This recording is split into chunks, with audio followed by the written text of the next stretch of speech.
Hi, Pratik. Yeah. So people are able to unmute your ourselves. So from the interest of everybody's perspective. So just ensure you unmute Good yourself morning, after you speak. everybody. Morning.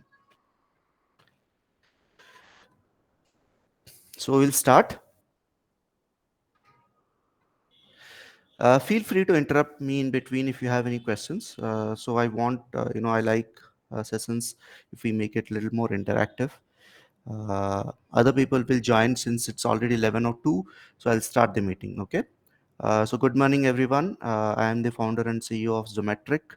Our legal entity name is Factonity Systems Private Limited. A little bit about background about me and this company. So Zometric, we, as you can see in the screen, we help enable paperless factories and smart supply chain. One of our product or two of the modules of our product is what we're going to use in today's learning session. One will be a general statistical analysis module. The other one will be a real-time statistical SPC software. So these are the two things. I think all of you are from manufacturing, so you must have heard the word called statistical process control. But this session will be a combination of understanding of certain basic things about statistics like normal distribution, binomial distribution. What are these? So instead of giving a PPT, what I like doing is taking you through real world examples and taking some data and making you and understand certain things in details. Okay, so it will be more of a conceptual kind of a learning. It will not be like your regular Six Sigma programs or anything where you are taught a methodology. It is more from a deeper understanding of why we do whatever we do in statistics, and especially from a manufacturing perspective. Okay, so at Geometric, we build these softwares, and about me, my background. I'm a graduate from IIT Kharagpur, 2008. I did my mechanical engineering from IIT Kharagpur. Then I worked at Ashok Leyland, then Michelin Tire in France, then ITC, then Amazon, then Oyo, and now this is my own startup that we're working with.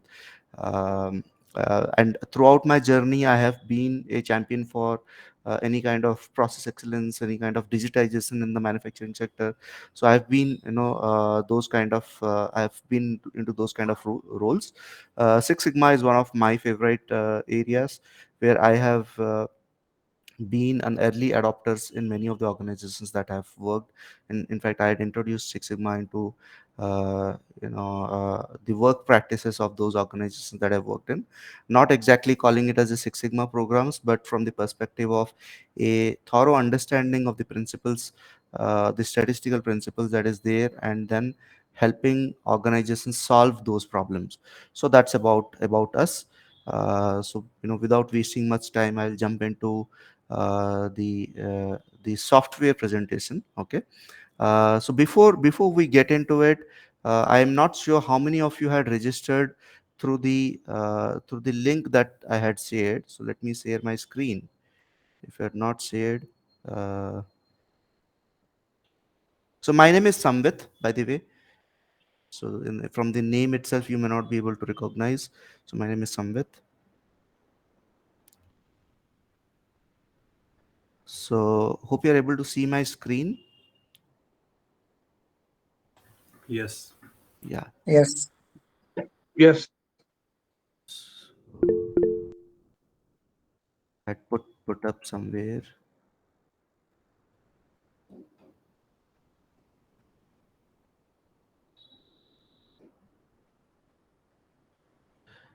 So I had shared this link. Hope all of you have registered yourself through this link.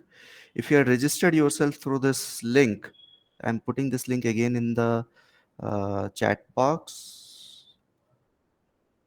So I'm putting this link.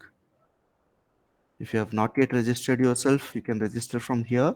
What happens when you register from here is you will get a uh, uh, we will activate a trial account of the software that we're going to use in today's webinar. Okay, so I'm now logging into the webinar, logging to the software. The software is intelliqs.zometric.com. Okay, so this also I'm putting in the chat. If you have not registered, you will not have your account. If you had registered in the past, you will have the account. It's intelliqs.zometric.com. Okay, in this you have to enter demo. So this is a multi-tenant software, which means every company, not individual, every company that becomes our customer, we create a different tenant for them. For the public tenant for this webinar, we're going to use a tenant called demo. So you have to enter demo. So tenant is demo.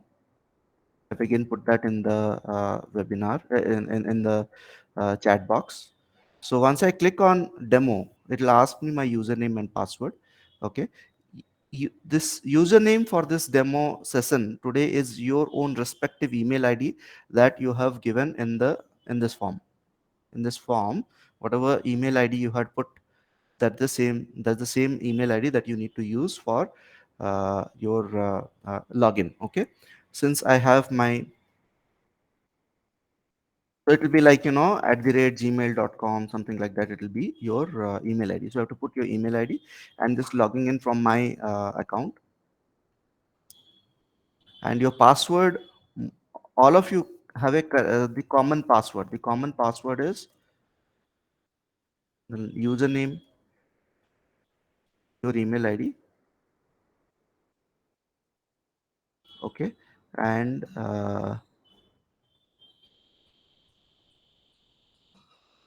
your email ID password is TEMP has 1234. Okay, capital TEMP has 1234. Okay, this is the password. So I have put that in the chat. You can look into it. Go to intelliqs.zometric.com, then use a tenant called demo, and then use your username or your own email ID and password as temp has 1234. Okay.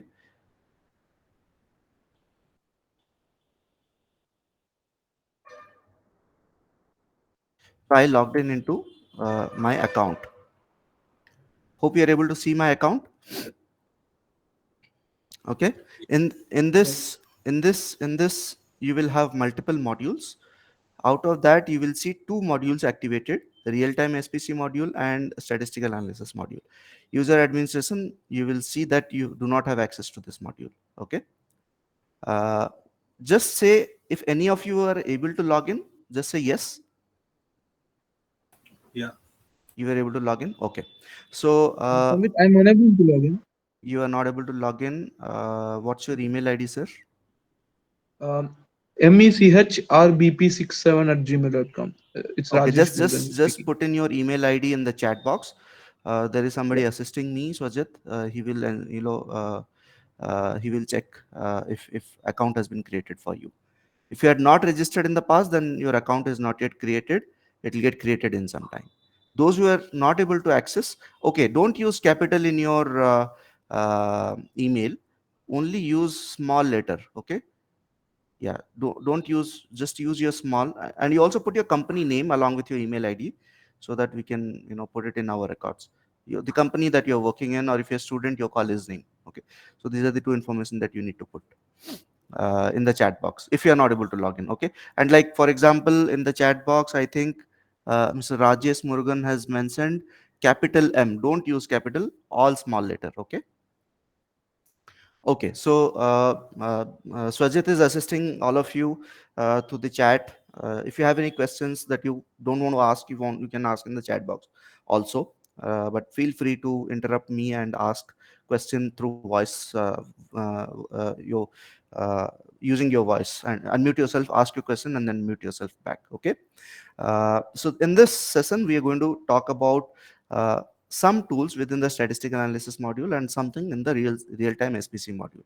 So I will start with the statistical analysis module. Okay. So in this statistical analysis module, when I log in, I will see a number of tools listed here. Okay. It's called, the category is called graphical analysis, and then you will see control charts, you will see process capability, you will see hypothesis test, you will see ANOVA, and you will see measurement system analysis, and then regression and sampling plan. Okay. So these are the list of things, tools that we have, a lot of tools keep getting added.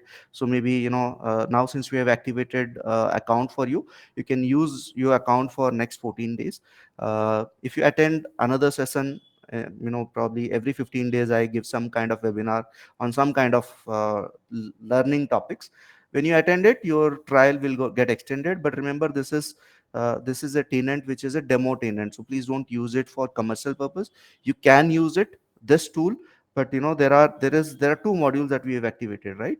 So the first module is a statistical analysis module. In this, it's as simple as, you bringing in your data, copy and paste your data, select certain things, you will be able to generate some analysis. There is nothing stored in the software, okay? So there is no worry, you can use it even for your commercial purpose, for the statistical module. But when you come for the real time SPC module, in this there are certain configurations that are being done, and some data is actually being stored in the software, okay? So please don't store your company sensitive data here, because it is not a dedicated tenant for your organization. It is a tenant which is public. Like you, probably 100 others users might be using the same account, okay? So whatever you put here is visible to others. Don't use the SPC module to store the data of your company. You can use it for your own purpose. You can create some account, some schemes, you can do certain analysis and everything, but don't store your company information here. Okay, so let me come back to the statistical analysis module. And our topic today is problem solving in manufacturing using some statistical analysis. Okay, so before we start today's, get into the depth of today's concept, just wanted to understand how many of you have heard something called normal distribution.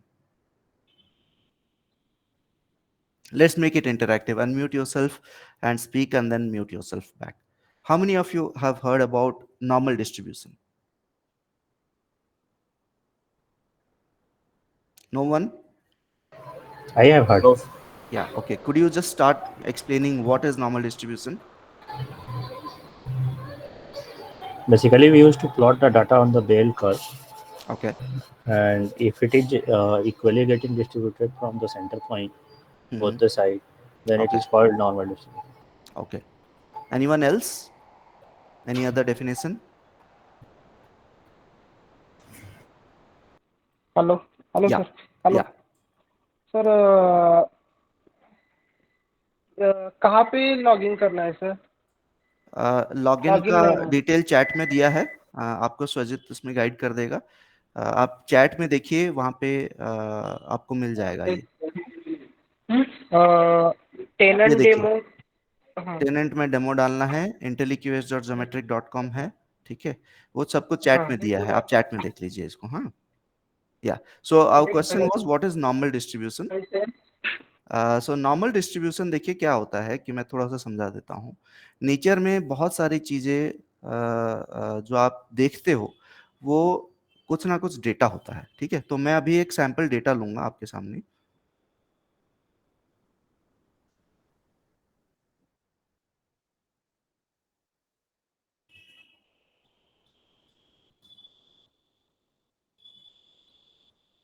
इसको मैं पहले एक histogram में डालूंगा। Okay, तो इस histogram में मैं अभी क्या कर रहा हूँ, मैं C1 कॉलम जो कि लेंथ है, ठीक है? कोई कोई एक पर्टिकुलर मटेरियल आपको किसी ने सप्लाई किया है, आपने कुछ मैन्युफैक्चर किया है, तो उसका मैंने यहाँ पे एक एक वैल्यू ले लिया, let's call it length and Sorry to different. interrupt. Can you speak in English, sir? It's better to understand for okay everyone. Okay, sure sure sure, no problem. So let us say we have taken some material of some part, okay, and you're measuring the length of that part, okay, and this length could be, in or anything like that, and there are a lot of parts that we have taken, probably about 100 parts or something, or probably 200 parts, 300 parts, something like that we have taken, and we have measured each of them, right? You will not have the same value with every measurement, okay? So now let us say I'm calculating how it is, distributed. Okay, so I'm creating a histogram. Okay, so what happens in a histogram is it has, this 598, 599.8, 600, all these values. It is putting them into certain bins. Okay, so what are those bins? So the bins are, you see, when I'm hovering over it, you see length is 600 to 600.4. Okay, 599.5 to 599.9, then 605 to 600.9. Okay, so these are the different bins. When you create a histogram, different type of bins get created, and then depending on how many values we have, like, let me change this from yeah, this is uh, instead of yeah, so let it be probability density. So what happens is, it will count how many values are there between 600 to 604.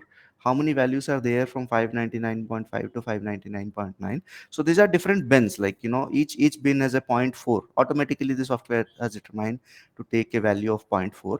So into this bin it will count. Okay, and what happens is it creates a graph proportionate to the uh, number of values that fit into this particular bin. Okay, and then it plots this.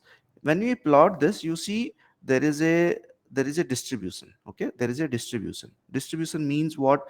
How many, there is very less value in this range, called range, like, close to 596. Okay, there is very less value here, right? uh, if I calculate here, there are a lot of values here. Okay, so a distribution of any data means you're trying to see the pattern in which the data is distributed. From this you can actually conclude that the probability of any next sample that you're going to take from this population is going to be high for this particular area. Okay, in this area, and the probability of any value beyond 596 or beyond 604 is going to be extremely low. Okay, and you see a red color line here. What does this red color line mean? This red color line is a normal distribution curve. Okay, so normal distribution curve means, although not everything is normally distributed in the nature, but most of the things are, like, 80 to 90% of values in the nature are actually normally distributed. Let us take an example. Let us say you take rice. Okay, you take 100 counts of rice. Do you think all of these rice will have the same weight when you measure the weight of these rice? It will not be. But do you think, one rice can be of 1 gram, another rice could be of 10 grams? It need not be. It probably will hover around certain range. Okay, so whatever range it is hovering over that, when you create a histogram of it, you will see a pattern like this. You see the blue color graphs, this is a pattern. Okay, you see the red color line, it is a pattern. This is a perfect normal distribution. Okay, but the data that I'm taking from my suppliers, from anything in the nature, from anything that I've manufactured in my manufacturing line, it need not be exactly normal, but it will resemble a normal distribution curve. Okay, so there is nothing called perfectly normally distributed, but we can say most of the data in the nature are actually normally distributed. But certain times your data is not normally distributed, right? So those things we will cover in later sessions probably, but today we will focus mostly on the normal distribution. Okay, so in this we got some values. Now let us say I do a summary statistics of this. I click on the summary statistics and I calculate it. So when I calculated, I didn't have to do anything. I had copied and pasted my data here. I selected x-axis column as C1, and then I ticked on summary statistics here and I calculated. Then I get something called count, mean, standard deviation, min, min, max, 25%, 50%, and all that. Okay. Now all of us are familiar about mean. A lot of us use this mean. Okay, 260 count means there are 260 sample points here, right? You see here there were 260 data points that I had taken. So 260 data points are here. So it is calculating count as 260, mean as some mean of these values. Okay, and 50 percentile means the median or the middle value. Okay, so mean, median, standard deviations, all these concepts you must be familiar with. If not, please google up. Today's focus is more into uh, problem solving, so I'll not go into the basic statistics. Okay, we can have a separate session if you want. I can do that for basic statistics, but today, we're just focusing on certain high level things. Okay, so I'm just explaining you how to get these values. So max is the biggest value, the min is the smallest value, and median is the 50 percentile value, and standard deviation 1.4. Okay, so standard deviation is something very important. If you don't know what is the standard deviation, I encourage you to uh, google about it.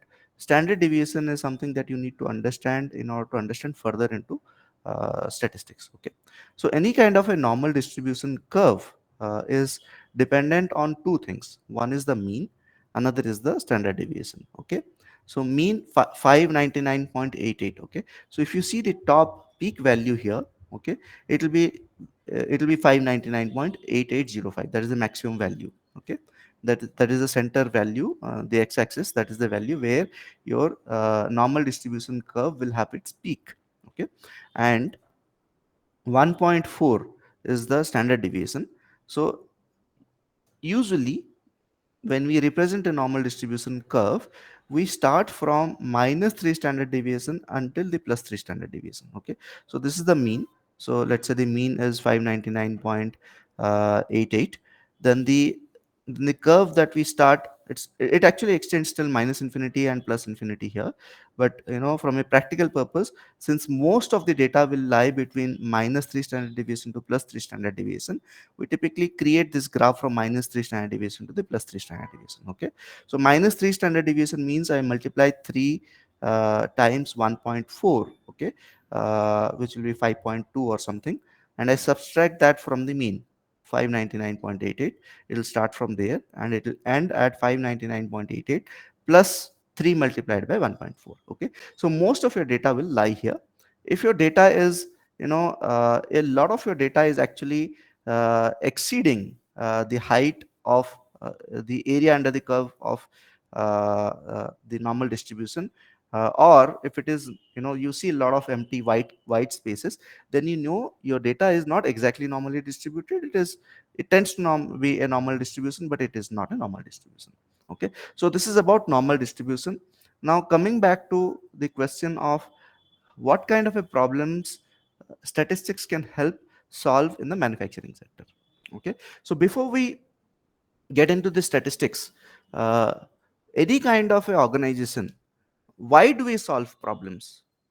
Please unmute yourself and answer these questions. What is the reason that we want to solve any problem? Think from the perspective of your CEO, right? What is your CEO interested in? Why a problem needs to be solved? Please unmute yourself and answer. To make profit. Exactly, very good answer. Any other answer? To satisfy the customer. To satisfy customer. Very good. What else? To improve quality. Better To improve quality and cost savings. quality and cost saving. Very good. Anything else? Okay, To cut so to cut down the time taken.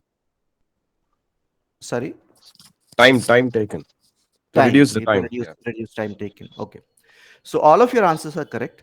If you summarize all of them, there are only two things that your CEO is interested, only two matrices. Okay, one is your total revenue, the second is your profit. It is not that your CEO is not interested in other things like employee welfare, social responsibilities, keeping certain, maintaining certain level of ethics.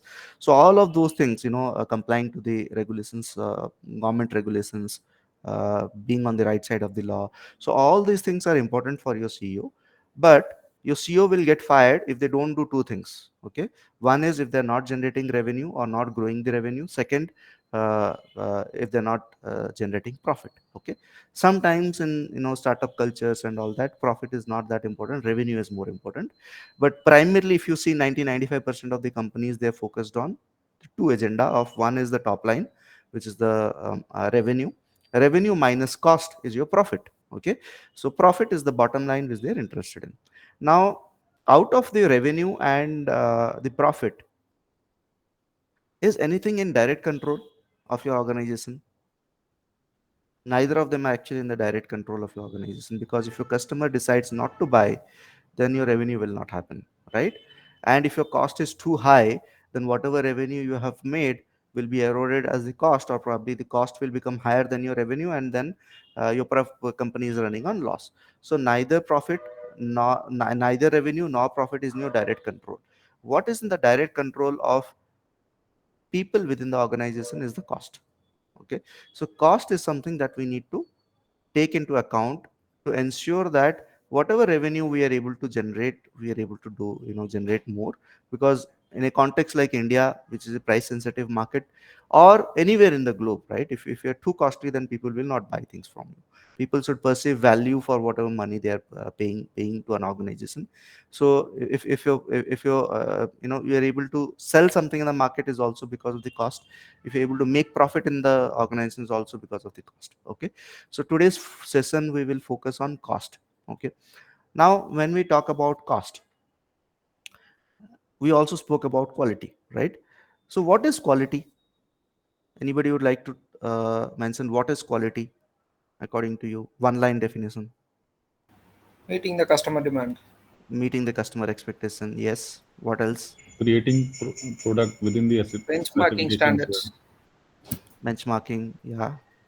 Anything else?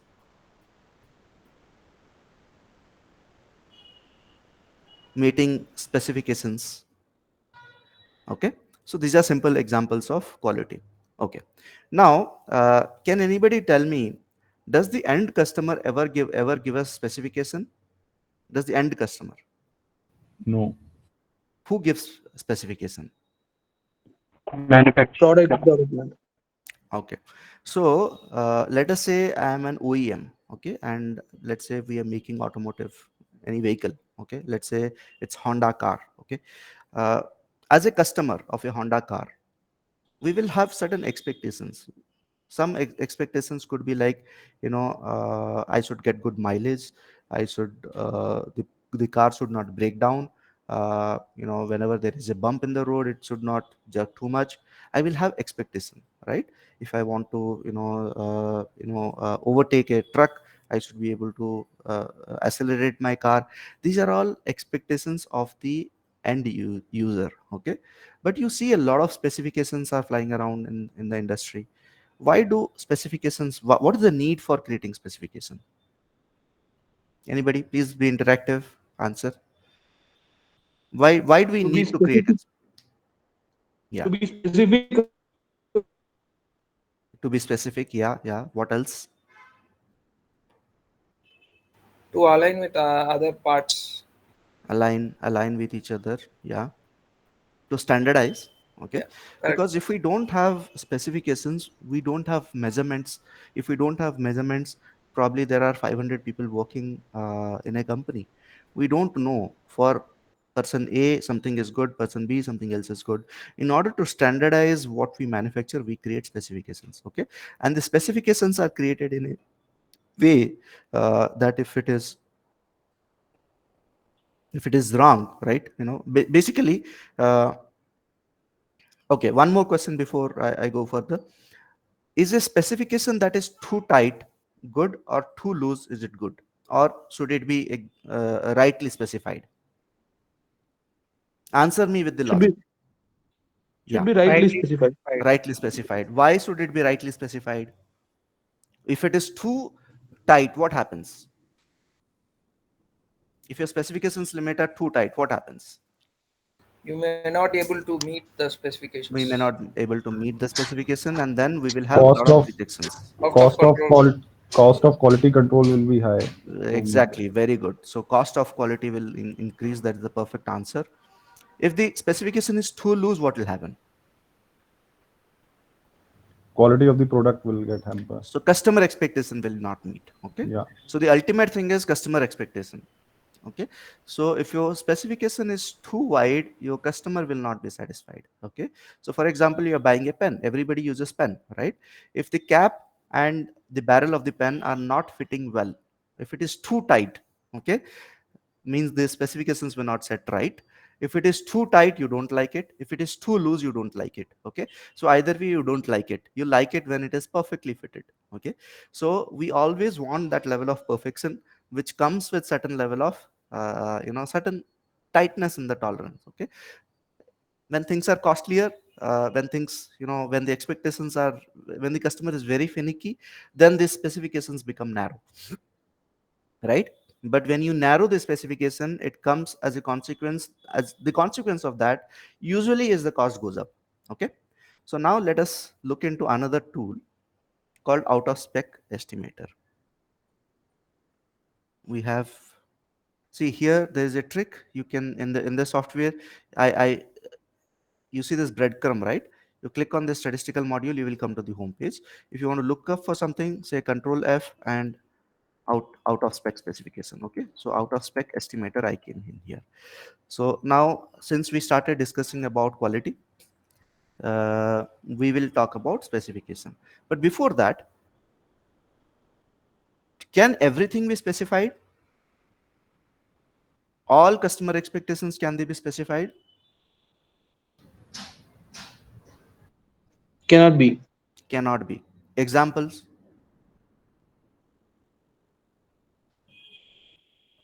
Example of something which you cannot give a numeric specification.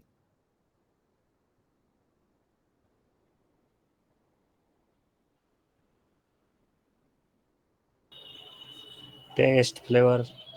Taste, flavor, very good. What else? Aesthetic. Aesthetics, very good. Yeah. Fit and finish aesthetics can be. Fit and finesse, yeah. So there are things that we still do not have numeric measures, right? For example, you're buying a geometry box for your kid. Okay, in that you have a ruler. In that ruler, if there are a lot of scratches, would you like it as an end customer? No. Now, you can count the number of scratches, but we usually don't count. Okay, so there are certain things which are attributes, which are not variables. Okay, so these things which we do not have measurements, but we can observe. Either we can measure or we can observe. Things that we cannot measure but we can observe are attributes. Okay, things that we can measure are continuous data, or we call it variables. Okay, so when we talk about specifications, mostly we are talking about variables, right? For example, I will have a master ruler, and I will see what is the difference in the measurement in the ruler that I have obtained from the market, and the ruler that is there in the master scale, okay, master ruler. Okay, if there is a difference, then I am able to quantify it. So wherever I am able to quantify it with numeric numbers or digits, decimals, that is called continuous. Okay, for example, there could be another attribute which is count related. We all buy these LED bulbs. Let us say for a facility somebody has purchased 100 LED bulbs, right? Out of them, 3 are not working. It's a quality that we have missed. Can we anyway have uh, uh, just give me a minute. I think somebody is facing some problem of concurrent limits.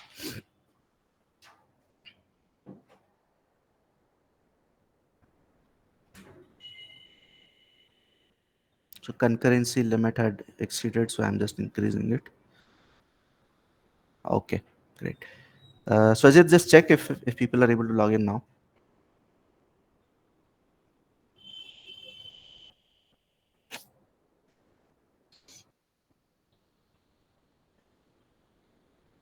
Okay, so we were at certain bulbs are not glowing, right? Can you have 3.5 bulbs not glowing? No. No. No, you can always have digits, right? So such kind of issues where you can have numeric values, right, but you do not have decimal values, do you classify them as attributes or continuous data? Continuous data. Continuous data. Any other opinion? It is numeric, but I don't have a decimal value. Is it continuous or is it attribute? It's attribute. Okay. It's attribute, correct. That's the correct answer. It is attribute because you cannot have a decimal value for it. Okay, so anytime we talk about specification, we only talk about continuous value for which we can have decimal values. Everybody agrees to this? Everybody understands this? Yes. Okay, so things that we can count are Poisson distribution. Okay, mostly Poisson distribution, need not be Poisson distribution, like the bulb that I told you.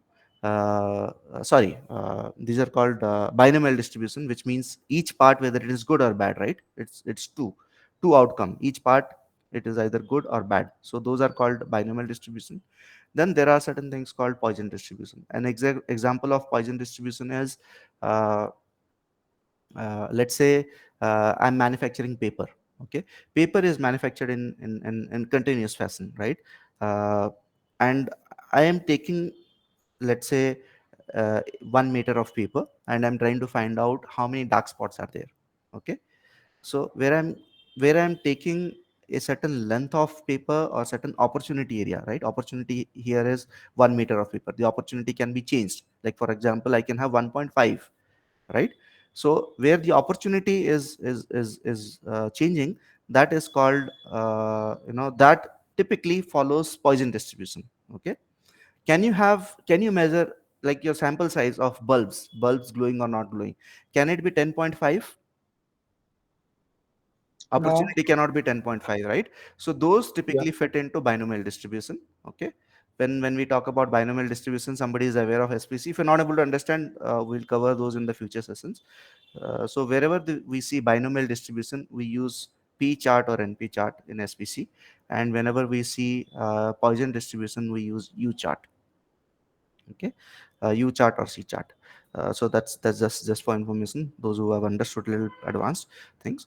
Right now, when we are talking about specification limit, today we will focus mostly on normal distribution and continuous data, which basically means we will focus on, in SPC terms, we will focus on I-MR chart and Xbar-R chart only. Okay, so before we talk about further into deeper analysis, let us take some examples of what is meant by out of specification. Okay, so somebody tell me a lower specification limit, any value of lower specification limit? Think about any product that you're manufacturing in your organization, any lower specification limit? 78, Uh, 78. Okay, upper specification limit? 82. 82. Okay, now you manufacture, this is the specification, right? Yes. Your production machine doesn't know what is the specification, your process doesn't know what is the specification. It starts manufacturing something. Okay, let us say, you tell me a mean of whatever we are manufacturing, any random mean. uh, just tell it between 78 and 82, some value. 79.5. 79.5. Okay, and any standard deviation, how do you calculate? You take, like, 10 20 samples, and you calculate the standard deviation as you calculate in Excel. Okay, so give me some standard deviation here.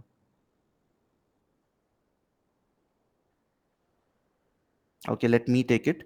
Let's take it, your standard deviation as 0.8. Okay, now I submit it, and I get a graph here. Okay, so in this graph, you see my lowest specification limit was 78, upper specification limit was 82, and there's a mean called 80. Okay, there's a target, actually, let's say, automatically calculated target, but I'm manufacturing something with a mean of 79.5. Okay, so somebody tell me, is my process centered, or is it not centered? Not centered. It is Not not so. centered. Not centered. Okay, what happens if my data is not centered, if my process is not centered? The chances of rejection will be more towards lower level. Okay, so do you see is this section here, left side of the red line? Yes. Yeah, so Yeah. that is the area under the curve. Okay, whatever is the value, that value is your rejections, right? You getting it?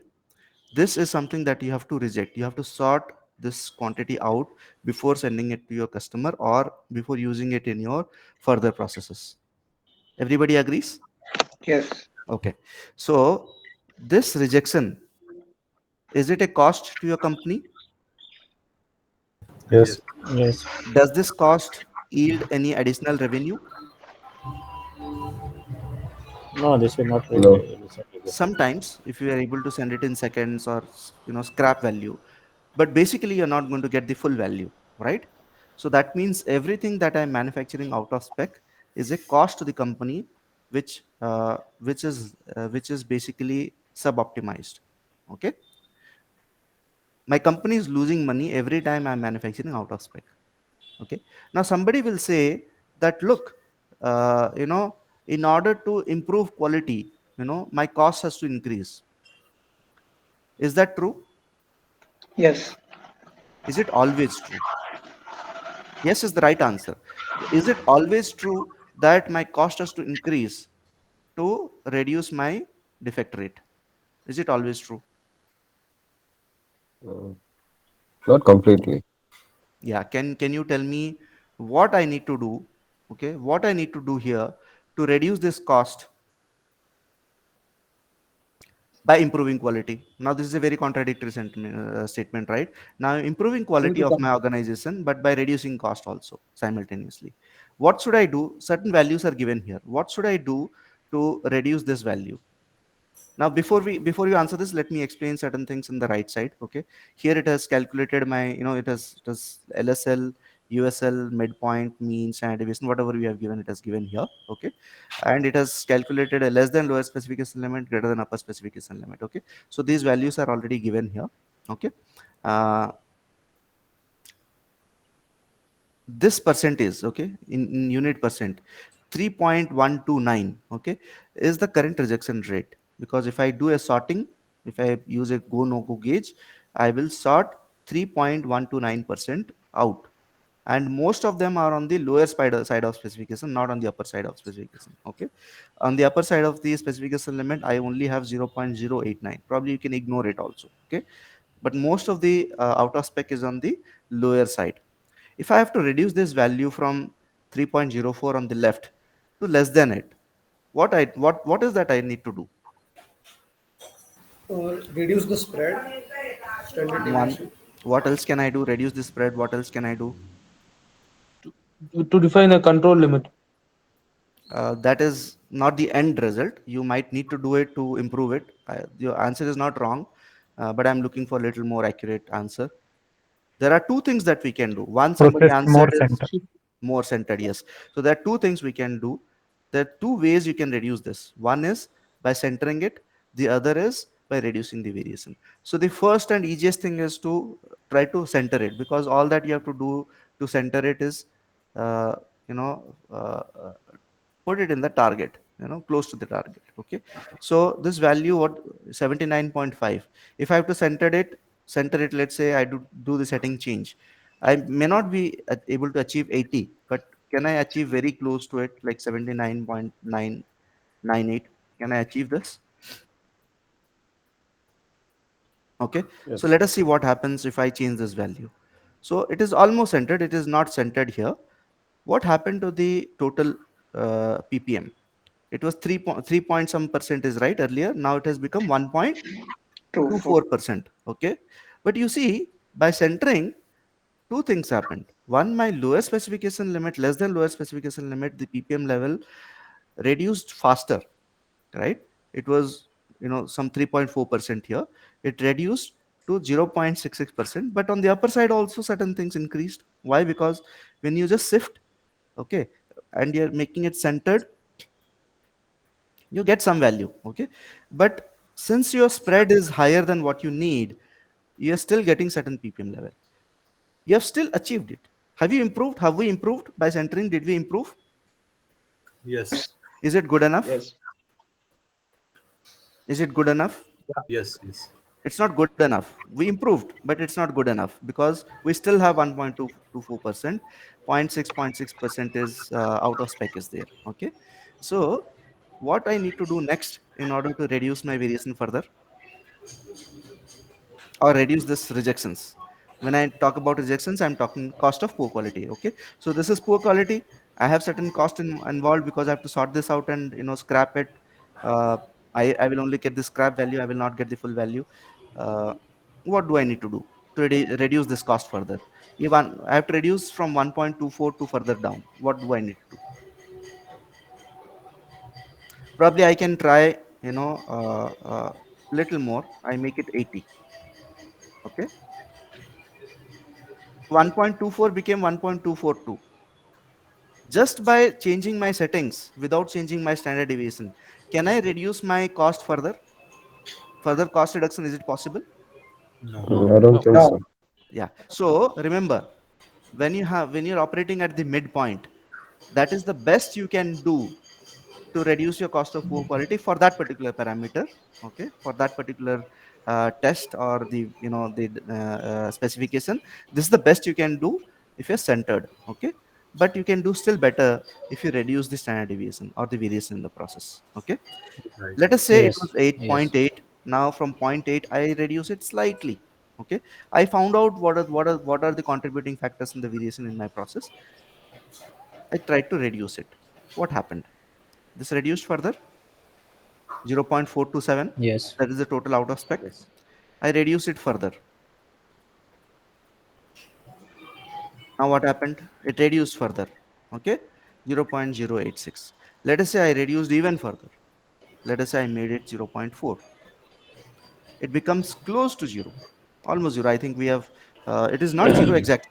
It will be like e to the power minus 4, something like that. Okay, 10 to the power minus 4, something like that. Okay, so we are ignoring it. So now you would have observed something. When your distribution of your data, like even when you draw a normal distribution of your data, if it is well inside, like most of the data is actually fitting in here within -3 standard deviation to +3 standard deviation of it, you will see that out of your specifications, like whatever specifications we have set, 78 to 82, I don't manufacture any defect. Now here something phenomenal happened. What happened? Since I'm not manufacturing any defect, right? Do you think I need to do inspection? 100% pre-dispatch inspection. All of us are aware of pre-dispatch inspection. Yes. Yes. Yes. At the final stage, we do the inspection and see whether things are right or not. If it is not a final product, if it is an intermediate product, we do a pre-dispatch inspection also if we are supplying to our OEMs. Okay, and if it is going to be used within your organization, we still put a in process 100% percent inspection plan. So my question is, do I need to do 100% inspection now? Not Not necessary. really. Not necessary. Very good answer. So I like asking questions and making you understand. So did we save some more cost now? Yes. What did I save? Inspection Pre-inspection cost. cost. Very good. Okay, so until my value was close to zero point 0.7, here I'm manufacturing zero point 0.4. Let's say my customer is not going to accept this defect level. Do I need to do inspection? Yes. Okay, so all of you have heard about Six Sigma. Okay, can anybody tell me why only six? Why didn't they call it 4 sigma? Why didn't they call it 2 sigma? Why didn't they say 3 sigma? Why did they call 6 sigma? Today we will understand the concept of the genesis behind 6 in 6 sigma. Why is it 6 sigma? We'll understand now.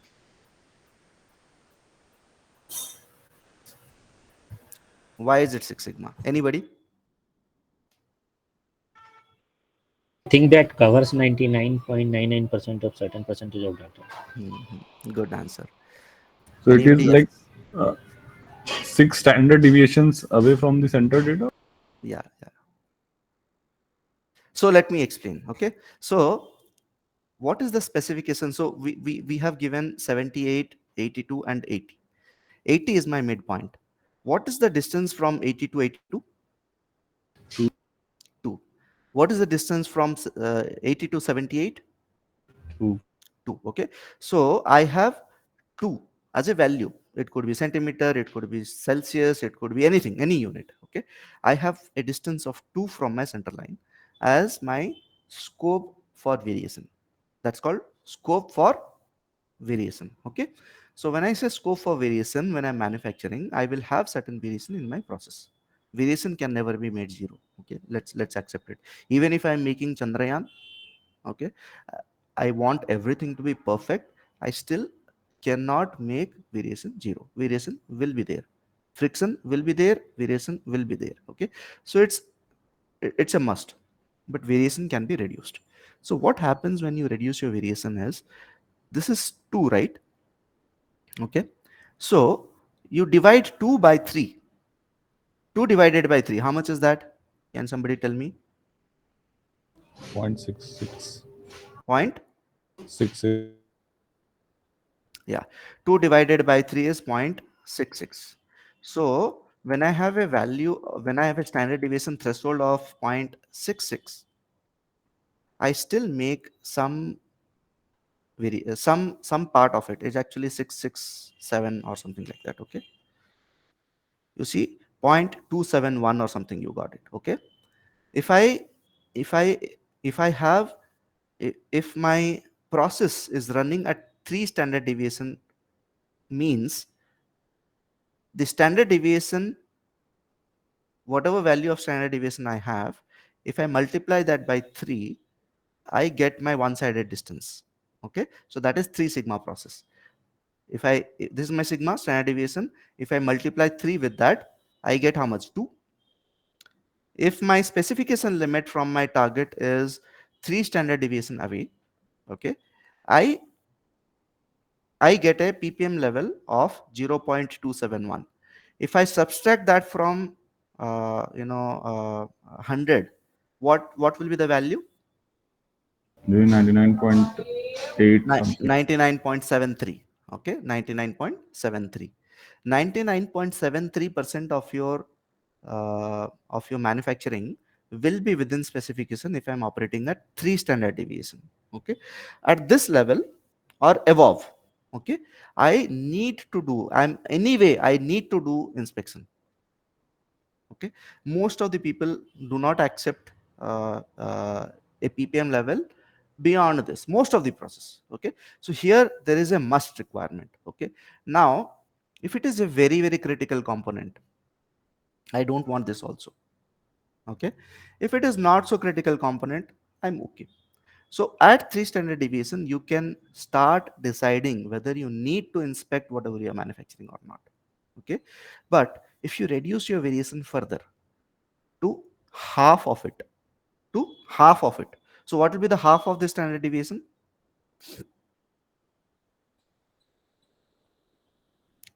0.335. 0.33 35. 333 डाल दो, है ना? Let's put it this way. If I reduce my variation up to that, okay, it becomes zero. It becomes zero much earlier, but there is a concept of instability in your process.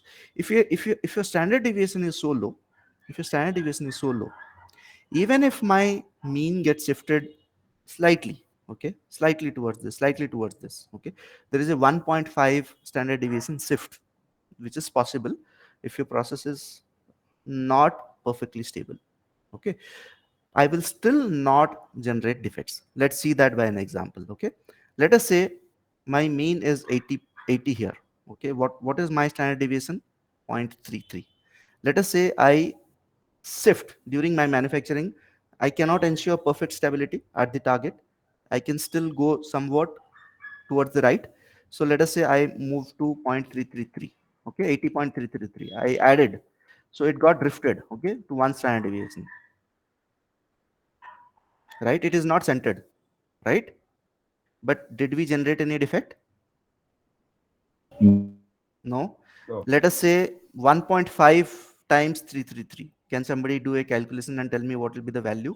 0.333 standard deviation, 1.5 times of that.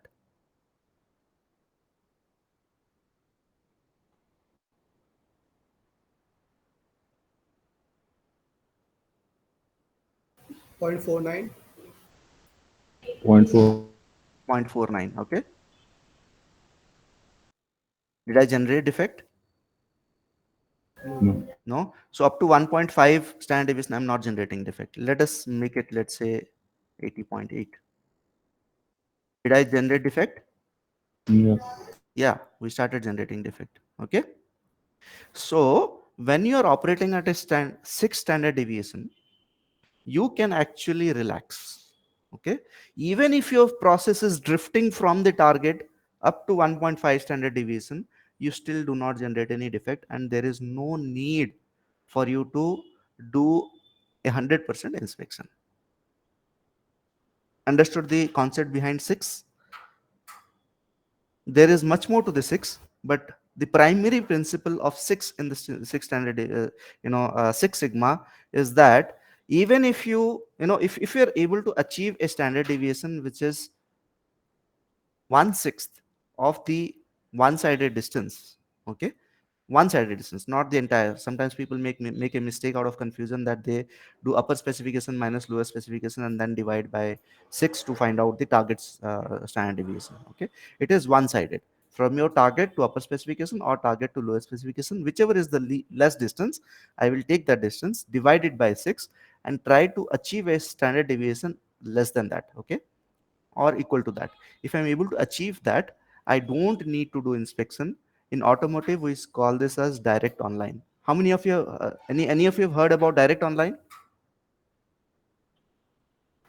Yes, sir. My industry follows it. Okay, so in order to qualify a supplier for direct and online, what do? You do inspection at the initial stages and you see the ppm levels. If the ppm levels are 0 for continuously 10 or 12 batches, then you ensure that this supplier can become a direct online. Am I right, or are there any other criteria in your organization? Uh, we follow the CPK level monitoring, sir. CPK, very good. That's a little more advanced. So that is what I'm about to go and tell. So you monitor the CPK value of your supplier. If the Yes. CPK is actually more than 2, then you say direct online. Am I Yeah. correct? Yes, sir. Okay. Next level of 1.6 we are improvement following. is you should see PPK and not CPK. Okay. Sorry. PPK, not CPK, Okay. because CPK is what they are capable of, but what they are actually producing is PPK. Yes, correct. Okay, so out of CPK and PPK value is more, right? If you really want to be sure, check their PPK values. If the PPK value is greater than 2, you can qualify that supplier for direct online. There is also a concept of partial direct online. What it means is, for certain parameters, you can say, I don't need to check these parameters when my incoming material comes in. So this is also very similar.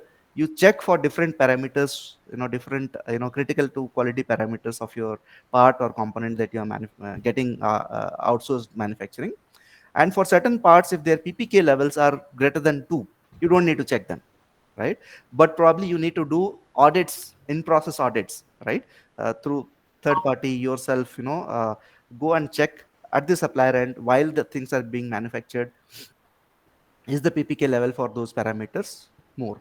So by not checking the material that is sent by your supplier, do you gain something?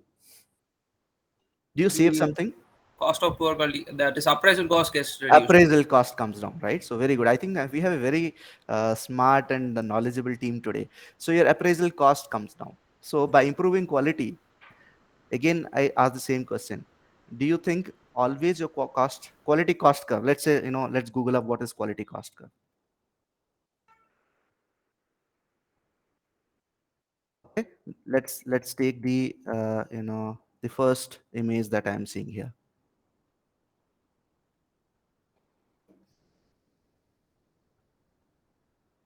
Yeah, so this is one which is showing it. Okay, so it is saying, the modern day, you see this green line, right? If I'm improving quality, okay, the earlier days, pre statistics days, okay, your cost used to go up. Okay, this was the one. Don't look at what this graph is saying, just focus on what I'm saying. Pre-statistics days, CPK, all those calculation days, every time you used to increase cost, your cost used to go up. Why? Because the total dependency was on sorting it out. Okay, so in our software also, here, yeah, in our software also, when I had a bigger, let's say my standard deviation was 0.9 or something. Okay, so plus my data was not very centered. So every time, you know, I want to improve the quality. Okay, means for them improvement of quality means narrower tolerances. Okay, my out of specification used to go up. The only way they could improve cost is through sorting it out, right? When I sort material out to achieve quality, I am incurring two costs. One is the cost of material plus the value added cost of those material and the inspection cost. Okay, so the cost used to increase. Okay, then what we did is we started preventing certain, uh, uh, defect generation. When we start preventing defect generation, it means that I am reducing my standard deviation. I am trying to center my process as much as possible. So by doing that centering and by trying to reduce your variation in the process, what you're trying to do is you're taking it closer to point 33, let's say, and you're taking it, centering it, let's say, towards 80. By doing this, what you do is you make your ppm level 0. Okay, which basically means by improving quality you are reducing your cost at this layer. Okay, by improving quality you are reducing cost. A lot of organizations consider quality as a cost center. Okay, because they think we are not generating value for it. Please be, I know there are a lot of people from quality here. If there are any people from supply chain, finance in this group, please remember, quality in the true sense is free. In fact, it pays you more. You should consider them more important than sales team. Why? Because when you increase sales, when you double sales, okay, then you are able to double your profit margin. Okay, but your profit margin is probably 10% of your total revenue. If you already have like 2 to 3% of your scrap rate, or I have seen organizations with 8 to 10% of scrap rate. If I'm just reducing that scrap rate from 8 or 10% to 0, I'm basically doubling the profit margin, because 10% anyway was my margin only. If I'm reducing the 10 percent scrap rate, not only will I save the 10% in the material, I will also save 10% in terms of inspection cost, which basically means more than doubling my profit. Imagine doubling your sales is so difficult in these days of competition. So the easier way to actually double your profit, which is one of the important metric for your CEO, is to improve quality. Okay, so next time when somebody says quality is a cost center, you tell them quality is or can be a revenue center if we take it in the right spirit of improving quality. If I'm just focusing on quality control, which basically means if I'm sorting good out of bad, that is the only objective that I have, then quality is a cost center. The moment you move from quality control to quality assurance, you start generating revenue for organization, or not revenue but profit, because you are reducing cost. Everybody agrees to this? Any counter opinion here? Totally agreed, sir. Yeah, there is still a cost of good quality which will increase, but that is minuscule. Usually, the time, that the money that you spend, or the man hours or people hours that you spend in training your people, that is a a good quality cost. If any softwares that you are buying, that is a good quality cost. If any kind of effort that you're putting to take sample inspection, not 100% inspection, you need sample inspection, right? Without sample inspection, do you know what is your standard deviation? Is it possible? No. No. So you need to incur some cost. Okay, but it's the rule of the world. In कुछ पाने के लिए, sorry for the Hindi, कुछ पाने के लिए कुछ खोना पड़ता है, right? और कुछ करना पड़ता है, right? So in order to get that profit margin, extra profit margin, you need to spend some money, you need to spend some time, you need to put some effort. So those are good quality costs, so that will increase slightly, but the return that you are going to get, ROI of that spend, is going to be disproportionately higher if we are armed with the right knowledge, right, of how to do it and why to do certain things. I hope until now what I've spoken is very clear to everybody. Any questions, anybody? Or I can move to the next tools.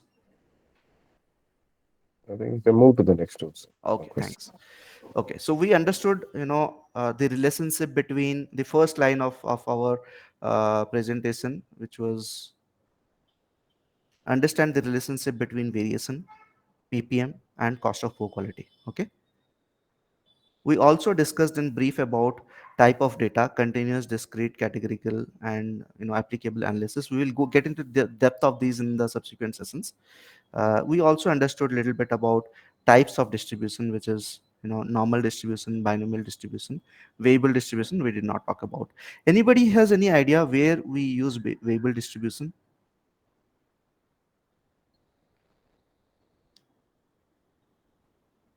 No idea, sir. No idea. Whenever you do warranty analysis, we use Weibull distribution. What is Weibull distribution saying? I'll explain the concept. Okay. So you're manufacturing, let's say you're manufacturing mixer grinders. Okay, these are consumer goods, durable consumer durables. Okay, so you're manufacturing it. You start getting complaints. You have certain warranty you have given to your customer, and then you start getting complaints that mix is not working, or let's say an RO is not working, or some problem is there. You start getting complaints. See, the complaints will not probably not start from day one. Sometimes the complaints will start after 1 month. Some parts or something that you have finished good that you have dispatched will start giving complaints after 1 year. Okay, so there will be a different variability from the time you have manufactured or you have sold in the market to the time when you start getting complaints. Okay, that data does not follow a normal distribution. It also doesn't follow binomial distribution or Poisson distribution. Most probably, most of the time it follows a Weibull distribution. I'll explain only that much because I'm just covering basics today. We'll get into the depth in the subsequent sessions. Okay. Now let us try to cover why normal assumption is crucial in statistical process control or SPC. Okay, and what to do if the data is not normal. Okay, so for that I'll just explain you with another tool. Okay, we'll not look into these tools. So these tools are very simple. As I showed you, let me take one example of an Xbar-R chart. You can do your control charts also here.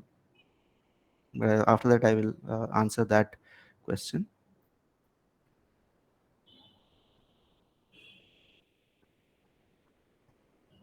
I am taking some sample data of Xbar-R.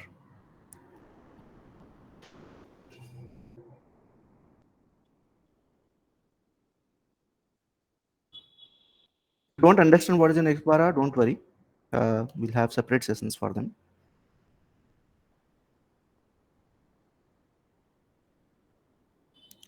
Okay, so here an X bar chart and R chart got generated here. Okay, what is just saying is I'll switch off different rules and I will just focus on rule one. Okay, so what we have done is certain manufacturing process in certain manufacturing process we took subgroups of 5. What is a subgroup? Anybody knows what is a subgroup? Can anybody explain what is a subgroup? At any point of time, how many samples that we are drawing from the process that Yeah. we can say subgroup. For example, here 5 subgroups. At every hour I'm taking 5 samples from the manufacturing process. Very good. Yeah. Anybody has a rationale why we call it as a rational subgroup? Okay, what is the rationale behind rational subgroup? Why do we take it in subgroups?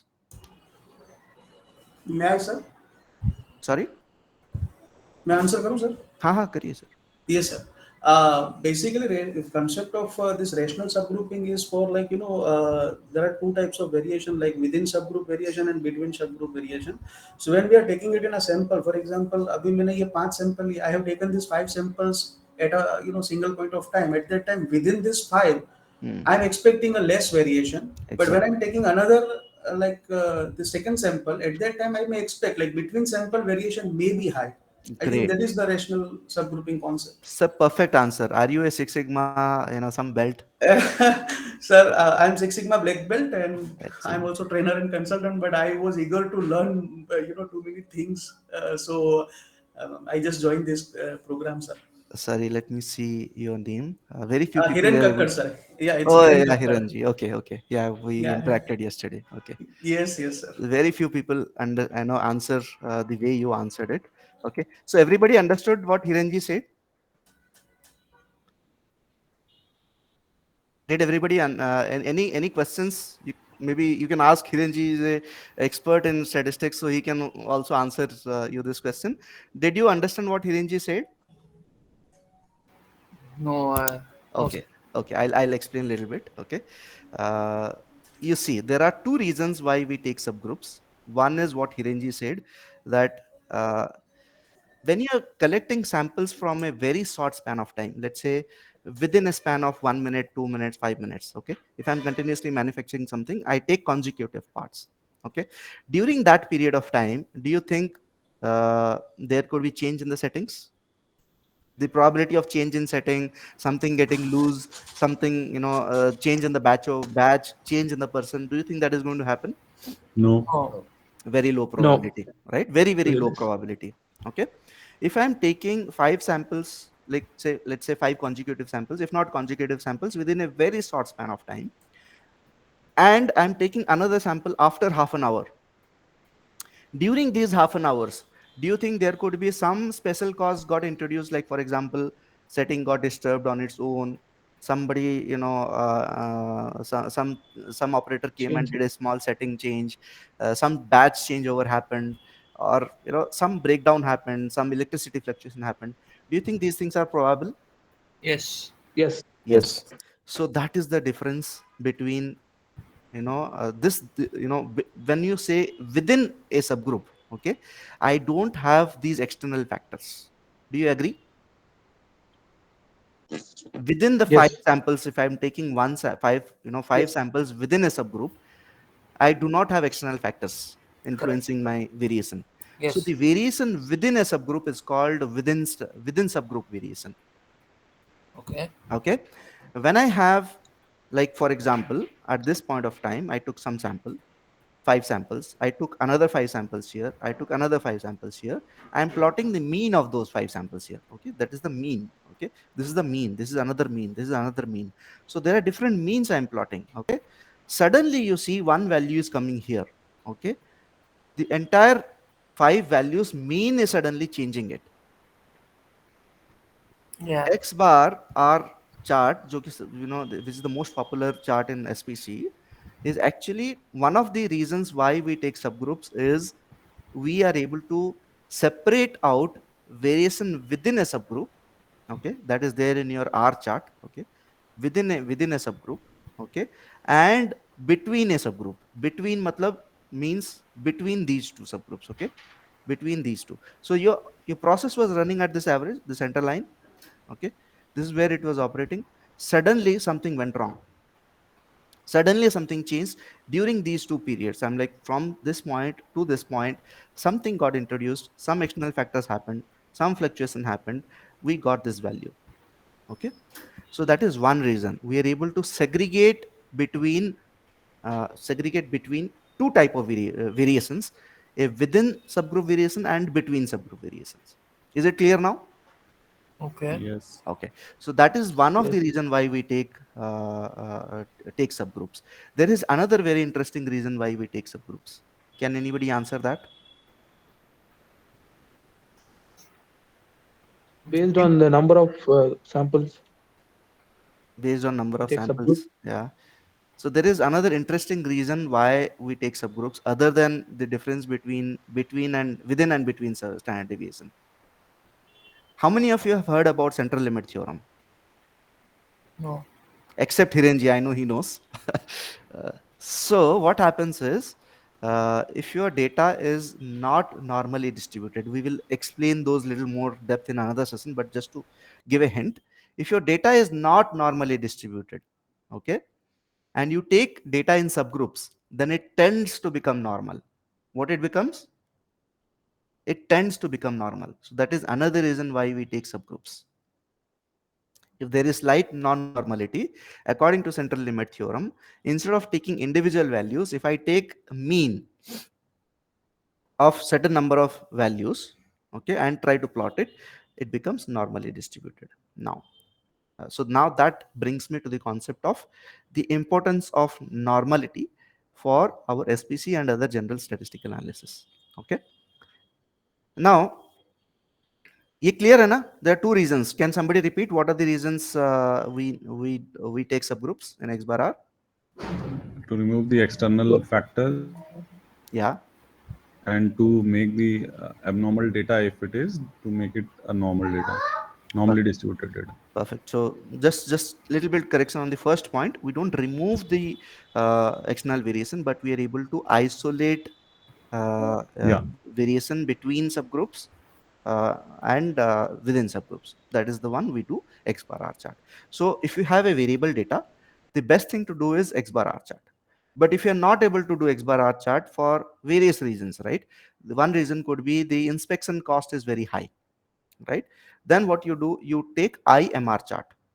Okay, or let us say there are certain processes where you're automatically collecting data, like we have a customer where it's an automotive line, and every part that is being manufactured, uh, automatically certain sensors are measuring certain things and sending data. In geometric, we are able to do industry 4.0 integration also, so this data is automatically captured into the software. There, since 100% of data is coming, there is no point in doing subgroup analysis. There we do I-MR analysis. Okay, so there are two reasons, two primary reasons. There are other reasons also. There are two primary reasons why we choose I-MR chart. One is when we are doing 100% inspection. Okay, second, when inspection cost is very high, I cannot afford to have more than one inspection at the same, at a time, right? Or it could also be batch processes. If it is batch process, then you can still do X bar R, but let's say if it is let's say chemical batch, right? Or if it is, let's say, especially in the beverages industry, right? So they do I-MR chart, because one batch is always consistent. You take any sample from the same batch, you are going to get the same results. So those are a couple of reasons why we do I-MR chart. But the best thing, the first thing you should see is, are you able to use X bar R chart? If you're not able to do, then you go to I-MR chart. Other than X bar R, you also have X bar S. You have ZMR. Those charts are there in a little bit advanced concept, but primarily look for X bar R, then I-MR. In this, there are two charts. One is the X bar chart. X bar means you're taking mean of each, and R means within that subgroup, what is the range I'm trying to find out. Okay.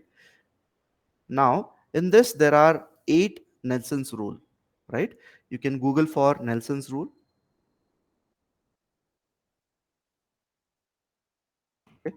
The Wikipedia article, the first article that comes, you can look for it. Okay, rule 1 is saying 1 point more than 3 standard deviation. Rule 2 is saying 9 points in a row on the same side of the center line. Like that, there are 8 rules. Okay, now in this session, we will not explain you what are the rules. Either you already know, or if you don't know, we can cover it in another session. I will focus more on the logic behind these rules. Okay, let us understand the logic behind these rules. So I will go to the other module that we have, which is my real-time SPC module. So what happens in real-time SPC module is, I am able to, like, the previous ones that I was showing you, I was capturing some data, right? I copied, pasted some data. I selected what rules are required. By default, certain rules were activated. Then based on that, it calculated certain rules. Okay. So for example, my rule 1 was 1 point more than 3 standard deviation limit. My rule 5 is 2 out of 3 points above plus 2 standard deviation. So 1, 2, 3. These are the 3 points. Out of these 3 points, 2 points are above 2 standard deviation. Okay. So why is that a special cause? We know this is a special cause. Can anybody answer me why this is a special cause? This is above the control limits. This is still within the control limits, right? Why do we call 2 out of 3 points above 2 standard deviation as a special cause?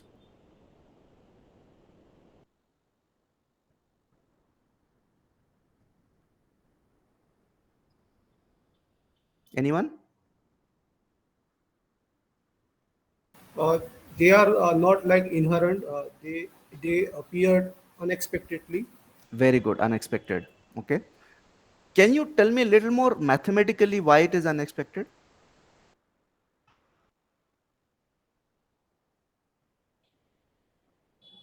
Okay. So I will answer that question in little more detail. So I'll open in another tab. a different tool called normal probability. Okay, so in this tool I am taking the same mean, let's say 600.072,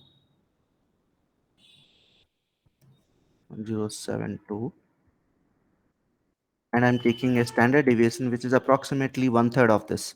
Okay, can somebody subtract 601.648 by minus 600.0072 and divide that by 3, or I can do it here itself, 601.641.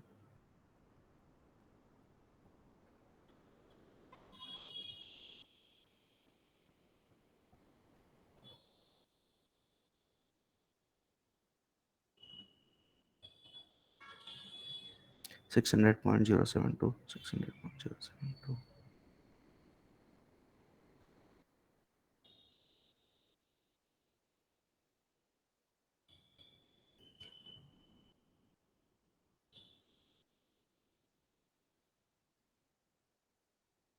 Okay, so my subgroup standard deviation is 0.523. Okay, this is not your original standard deviation because it's an X-bar-R chart. Okay, don't get confused with that. 0.052. So I'll take this value. Okay, uh, and I will try to see the probability of certain values. Okay, so instead of left tail I will see both tail of data. Cumulative probability of x values, I will take two standard deviation, two times of this, 0.0523. How much will be that?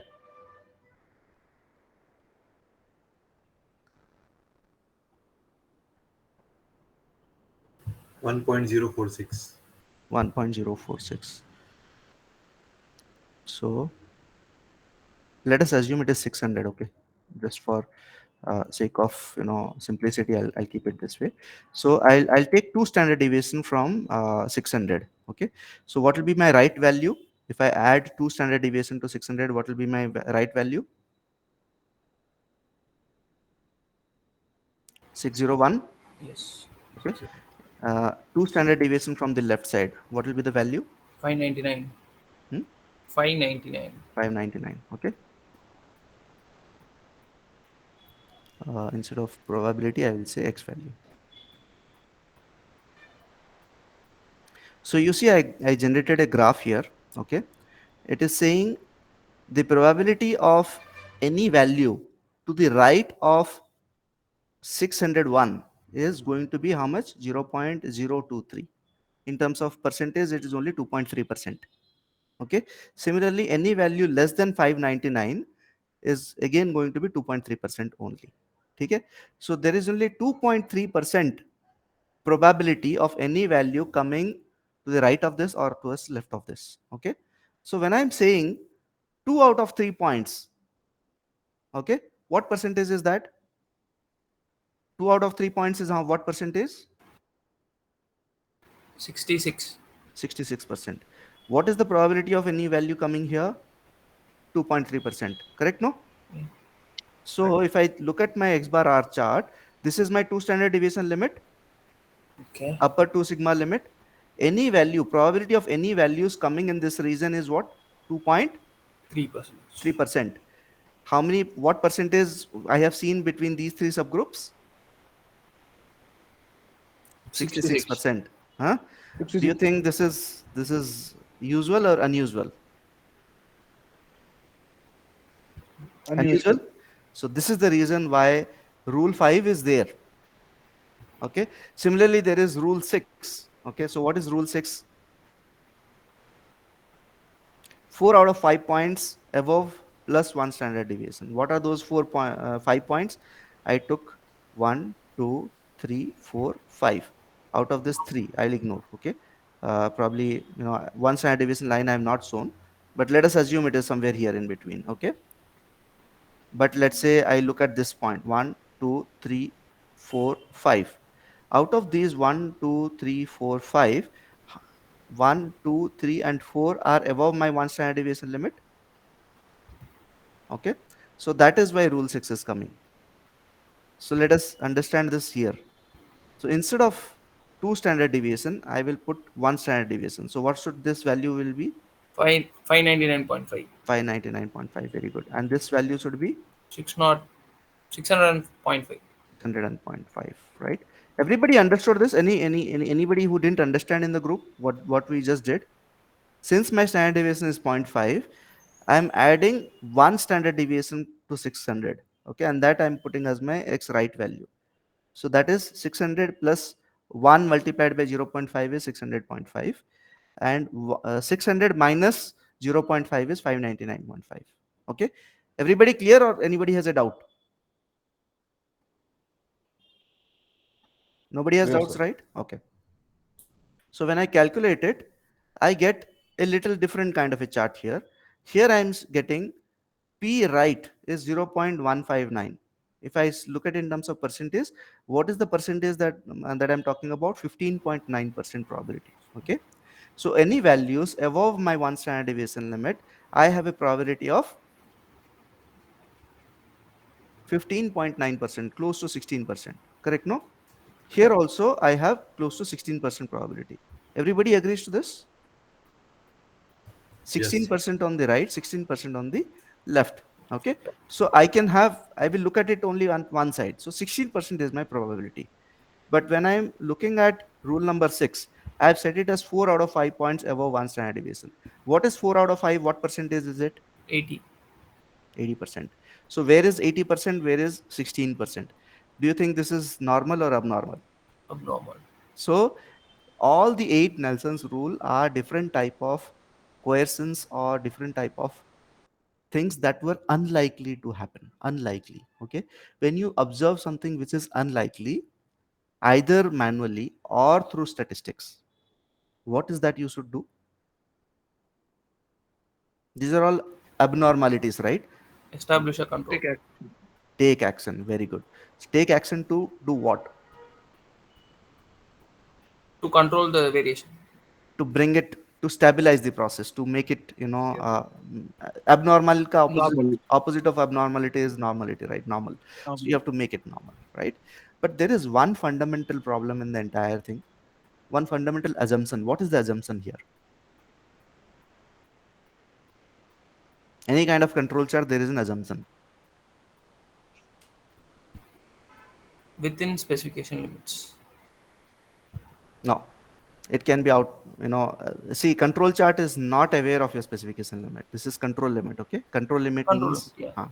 so there is an assumption in the entire principles of the all the 8 Nelson's rule have a Data is fundamental normally assumption. distributed. Data is normally distributed. If your data is not normally distributed, let's say it is skewed like this towards right or skewed towards left, right, then will my control chart assumptions be valid? No. So when my control chart assumptions are not valid, I cannot apply my control chart, the rules and all that, right? Yes. So if my data is not normally distributed, I cannot assume that to the right of 2 standard deviation limit there is going to be only 16%, right? If I have a right skewed data, which basically means there's a lot of extension of data towards the right, if I do a 2 standard deviation limit line, here the probability will be more than 16%, right? Correct. So my assumptions fail, my logic fail. If I start taking action on that, what will I do? I will only increase variation in my process. Correct. Okay, which basically means I am not meeting my initial objective of reducing my cost of poor quality, right? So we have to be careful about the assumption of normality. X bar R chart, even if your data is slightly non-normal, it makes it normal. Okay, the bigger the subgroup size you take, the more it can take care of your abnormality. But is this the only way we can handle non-normality, or there is an alternate way of handling non-normal data? Anybody would like to answer?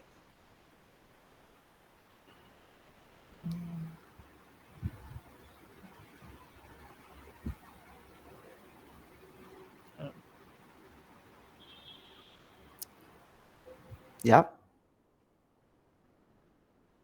please go ahead. No, don't be shy. If you make mistakes, you will learn more. Okay.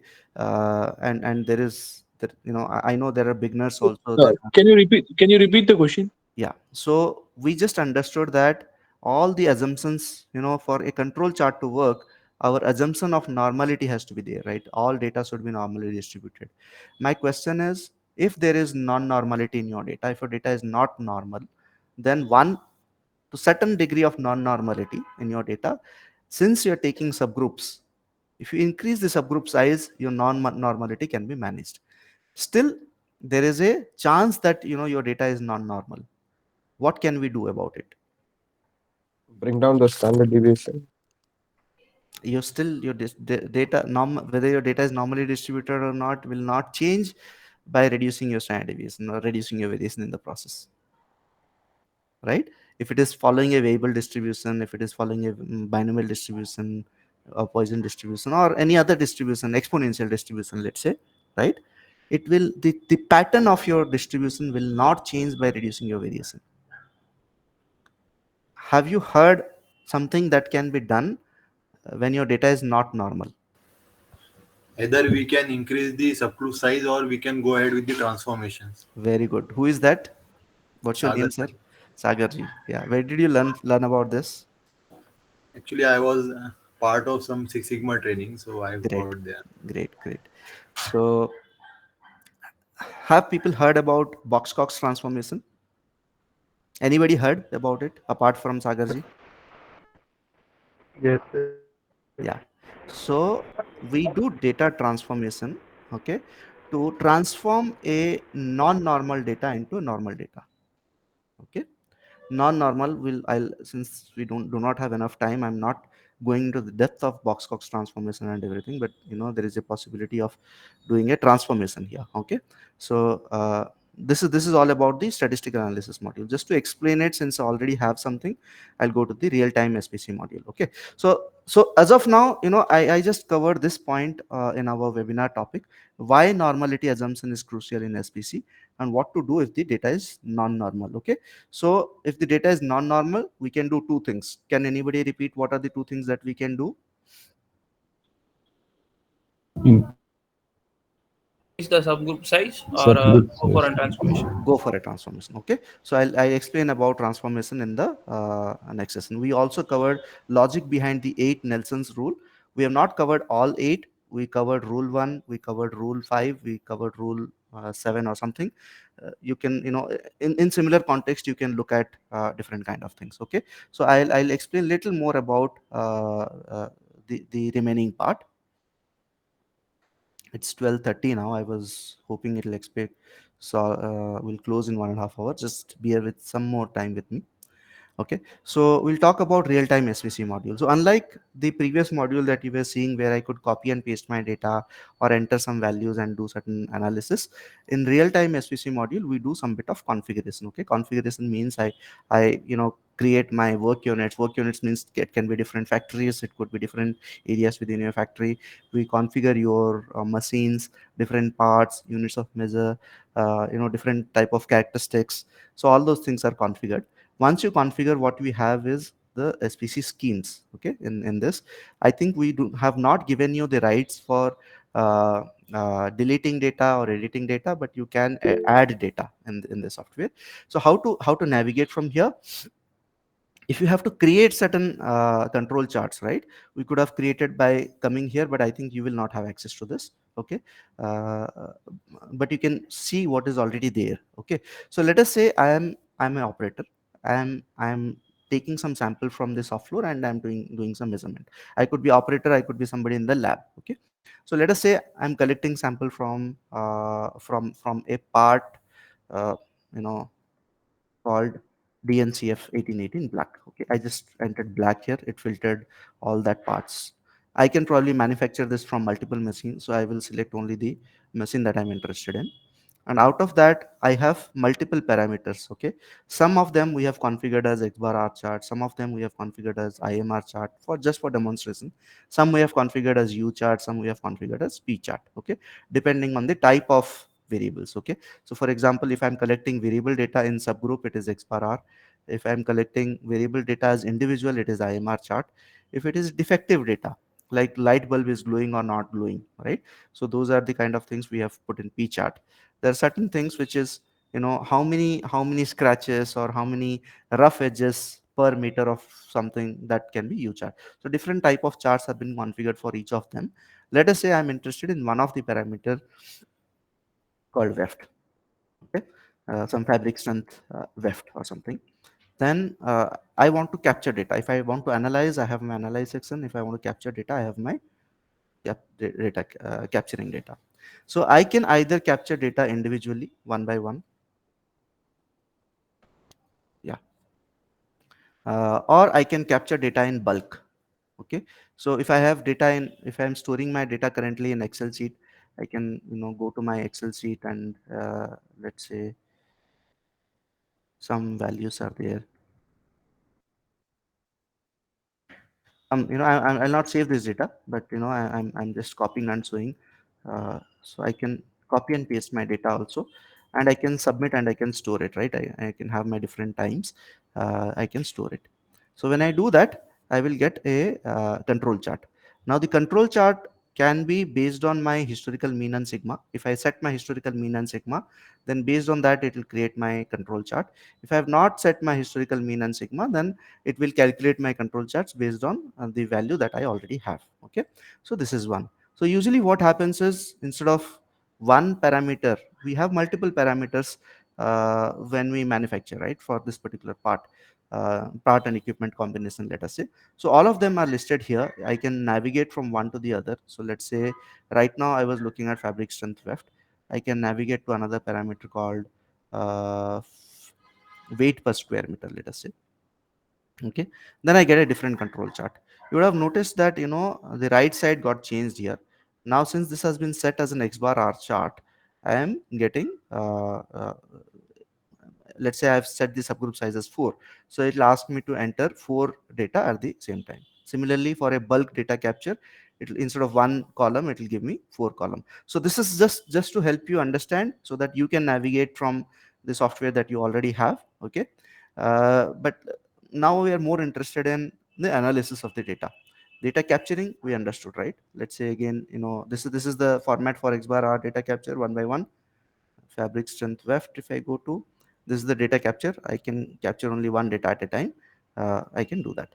Okay, now if I want to do a capability analysis of this, so I click on capability. By default, it is taking certain number of data, I think 50 or 100 data points it will take, and it will do a capability histogram. So many of you are probably familiar with CP, CPK and all that, right? So CP, CPK, everything is coming by default. I have not captured any data manually. It is just historical data, it is taking here. So let us say I'm interested in some data which is 2020 onwards, till date.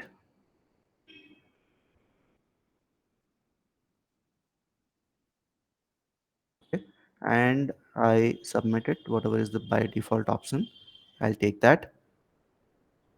It created a histogram for me.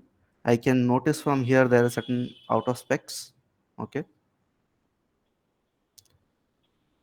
and I can see an eye chart here.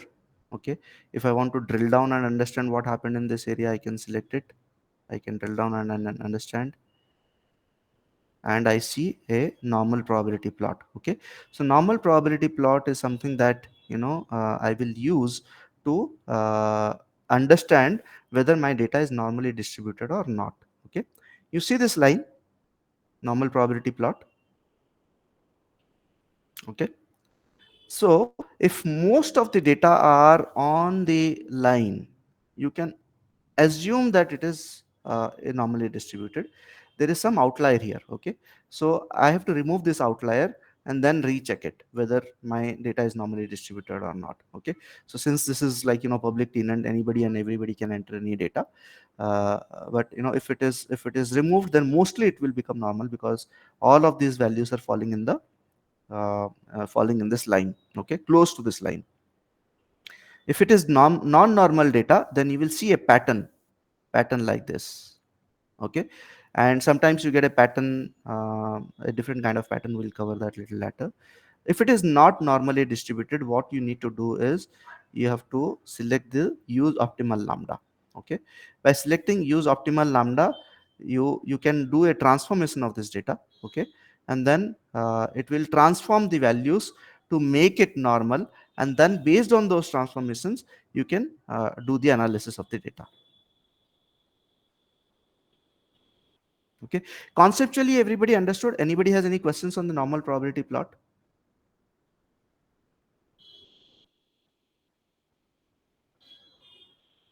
So during transformation of the data, what it exactly does? Yeah, a very good question. I'll answer that. Any other question?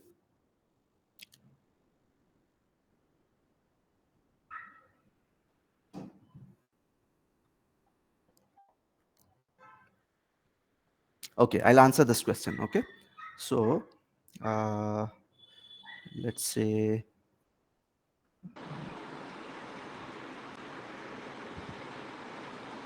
exponential data.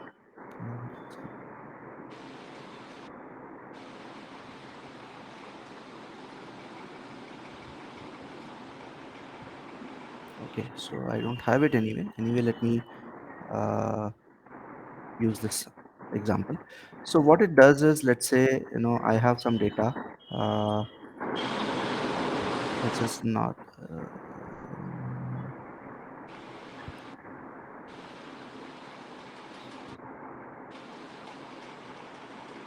I'll take some sample data from here and I'll do this.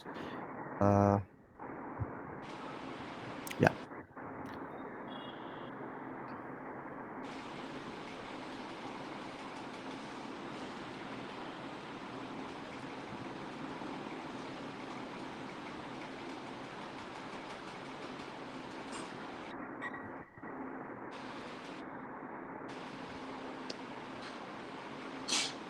Unfortunately, I didn't have the sample data here, but anyway.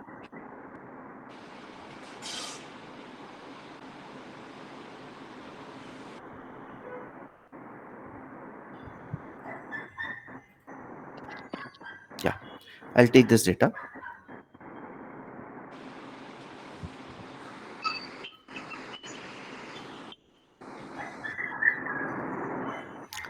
Let us say this is my sample data.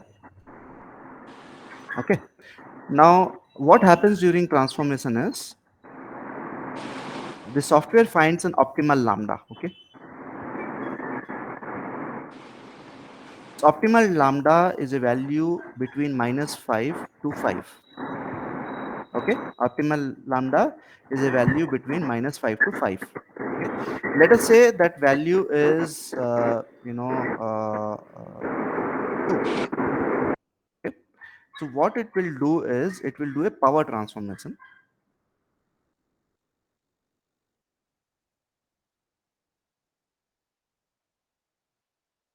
What it will do is it will take to the power 2. Okay. There are alternative ways of doing the power transformation, but uh, this is what it will do. Okay. So now you got a different value. Let us say you were measuring this thing in mm. Okay. Now you forget about the unit. It will become mm square or something like that. Okay. The value can be, for example, 1.5 also. Okay. And accordingly, it will do a transformation. If your value is 0, then everything becomes 1, right? Except when your value is 0, it will do it to the power something. When it is 0, then it will do a log transformation. Well, let us say it is 1.2. It could be minus 1.4, any of those values, right? So different, to the power it will do something. You will get a different distribution. Like for example, if I do this, if I take this, let's say 1.2, let us say I make it, then I got some value. You will get a different value here. So for example, if I put this as a value in my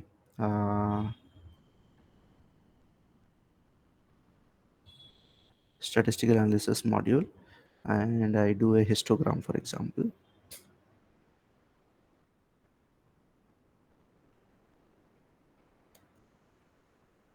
So this is, say, transform.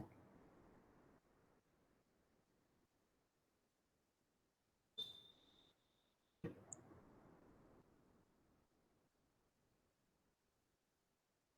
I will get a different type of a chart here. Okay, different type of a distribution will come by doing a square. If you remember when we did yeah, there is one Anderson-Darling test somewhere. Basic statistics. Just hold on. Graphical summary. Yeah.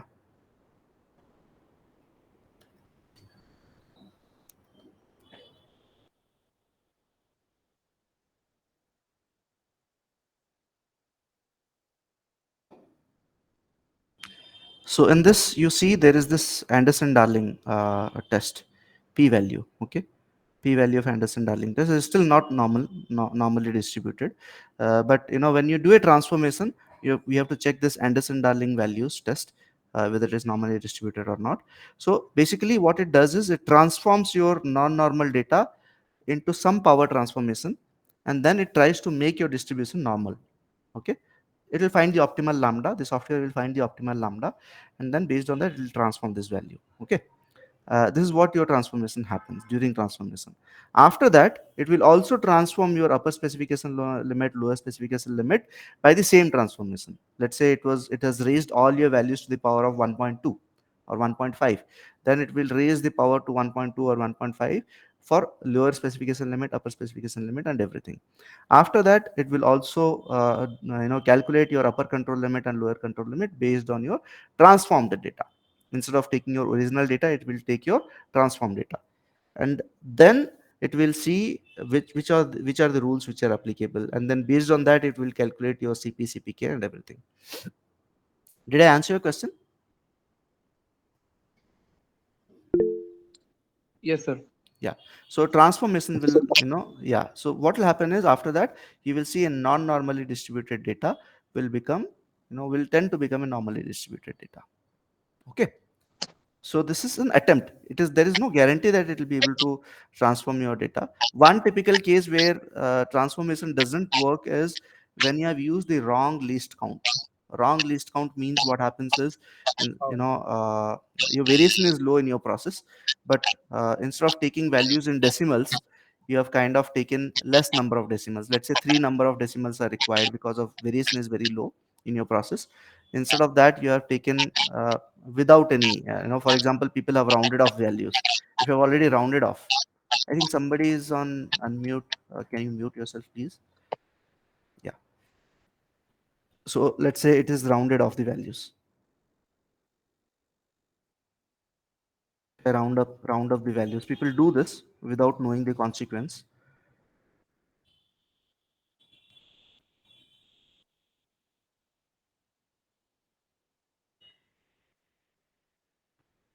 If you do like this, right, you're not putting any value which is, you're basically aggregating 600, 600 point, it was not 600 exactly.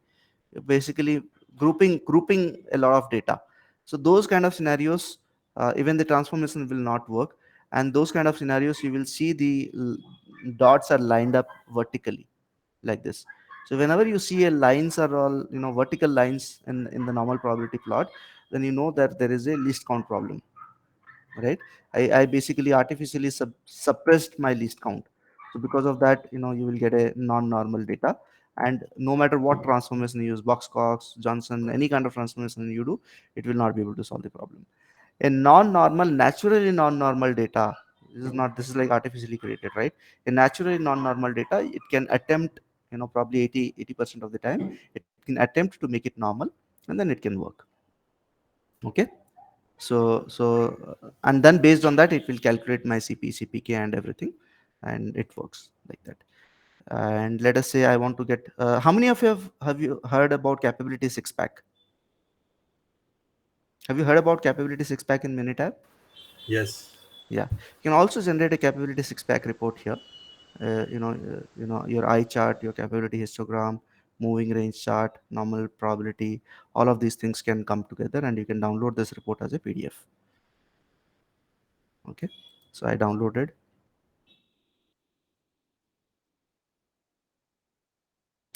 Since it is browser based, your people from your soft floor can capture the data. You can sit in your laptop and you can generate these reports as well, right? So this is a capability 6-pack format in Six Sigma in Minitab. We have a similar report here in Geometric as well. And there is one more interesting thing called compare. Okay, so what is compare? Let us say you have done some improvement in your process. You would like to compare, right? In Geometric you can do it very easily. Let's say I did some improvement.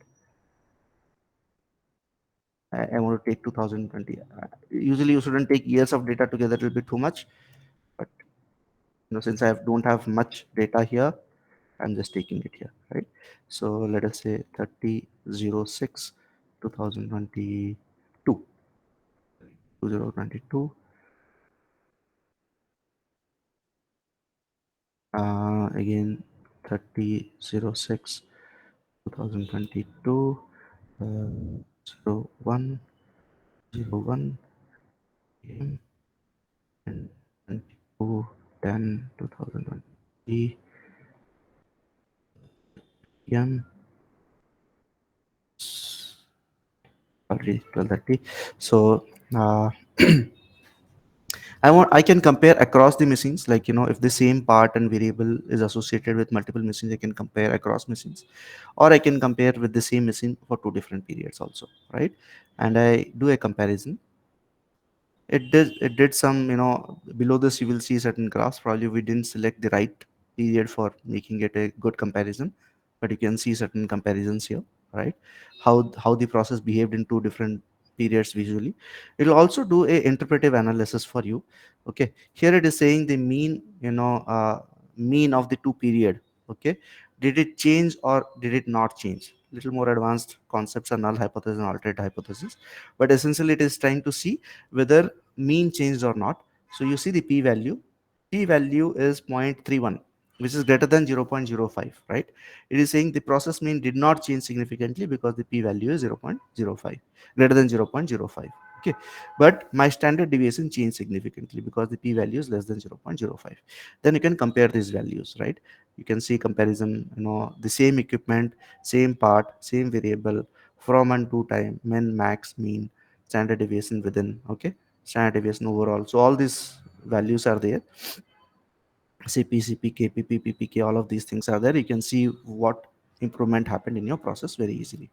Okay, but you need to store data here in this. And since this is a public tenant, let me repeat it: don't store your company specific account, data here. If anybody of you want to take a trial, just reach out to me or Swajit will give his number in the chat. We can set up a isolated dedicated account for your organization, and you can store that data. We can arrange some trial period for you. You can do that. You can use this to store some anonymized data, and since you have got 14 days trial period, you can do that. You can just let us know if you want to store data here. Already we have created something. You may not have access to, like what I have access to, creating certain specifications, right? I can create any kind of specifications. I can add any machines. You do not have rights, right? So whatever limited rights you have, this is just for your navigation. You can do that and you can analyze and you can compare. Okay, there are many features in this. Since this is not a demo session, I'll not cover, but basically I wanted to cover this topic of why normality assumption is crucial in SPC, and statistical analysis, and what to do if your data is non-normal. Okay, so we answered this. uh, any feedbacks until now? Do you think we are taking it in the right way, or is there any way we can improve? Many people have messaged personally that we should have more sessions like this, knowledge sharing sessions. From that perspective, I'm asking this question: how did you like this session, and do you think any modifications we need to do to make the sessions more better?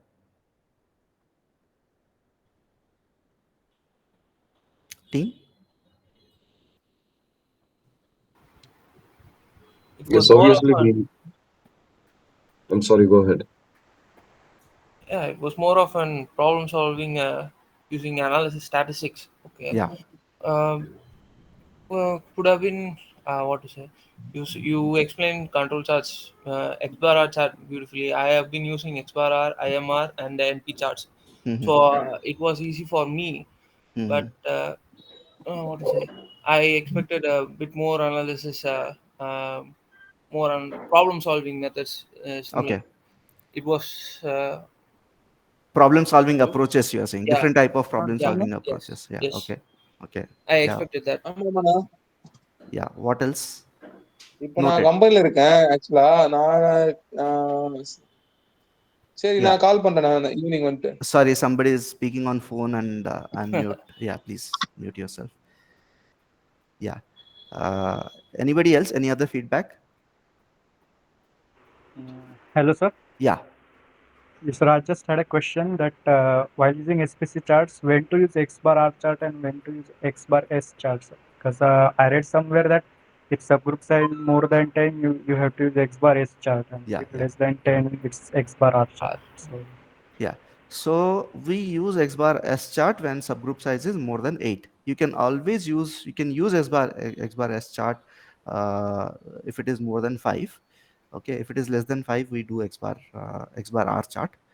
You have to understand the reason why people preferred X bar R chart instead of X bar S chart. Okay. So now we have softwares, right? It can calculate all the, standard deviation and all that. When it was originally introduced after World War II in Japan primarily, right? Uh, People were highly educated there, okay, but they, calculating standard deviation is not easy in pen and paper. Calculating range is easy, right? So let me show you some example of a X bar R chart, for example.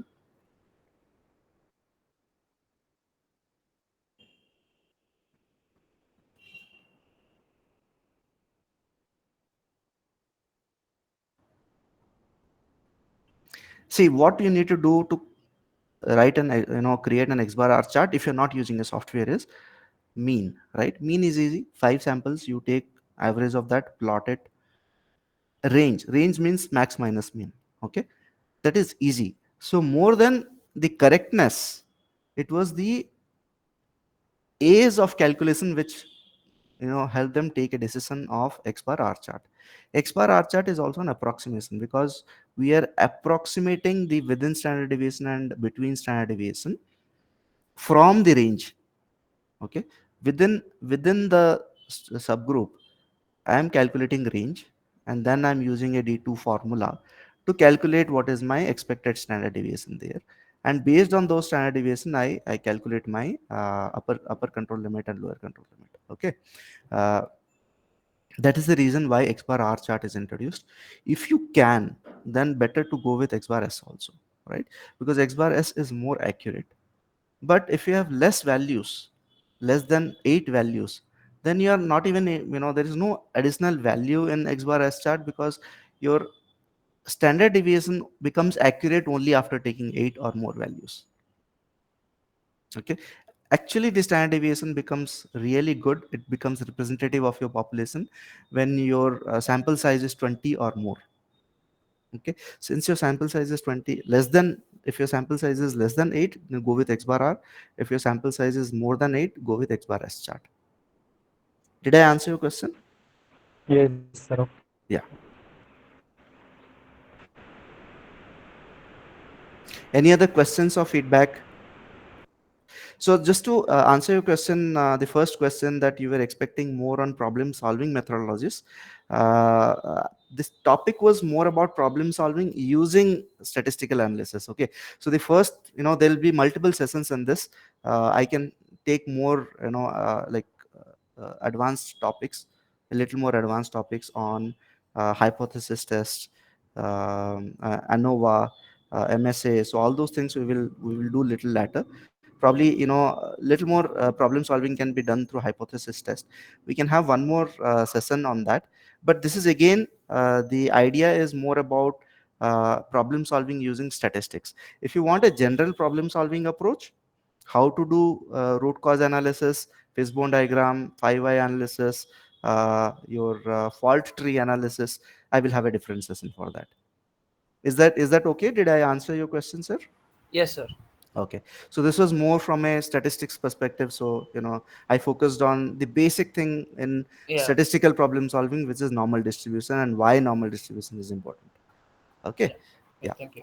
yeah. But I think that's a good feedback. I'll probably the third or fourth session that we will have a general, wider problem solving approaches. Okay, including FME and all that. Okay. Thank you. Yeah, yeah. Anybody else other feedbacks? Samvit, I have a question. Yeah. Uh, I wanted to ask, like, in a process, if we observe certain Nelson rules related, say, observations, na? So Mm-hmm. out of those 8 rules, which one is more detrimental, where we need to focus? Okay, very good. Very good question. So see, there are 8 rules, right? See why, what is the use or application of Nelson's rule is you, you know, the control chart, the primary purpose of having a control chart is to ensure my process is stable. Okay. If my process is stable, I don't have excess variation in my process. Hmm? Yeah. If my uh, uh, if it is in stable, if it is a stable process, then I'm not incurring that cost of poor quality, additional cost of poor quality, which will happen because of the instability in the process. And if there is excess variation, that I can control. Okay, so from that, you can have multiple reason of instability. Your multiple root causes are possible: pneumatic not working, something got loosened, some wrong batch of material has got introduced, wrong setting. There could be hundreds of reasons like that why instability can happen. Yes. Correct, no? But different rules in Nelson's rules list of 8 rules are different patterns. You can segregate different kind of root causes into different rules. So there are 8 rules. So on an average, you can have all the different root causes that are possible of instability.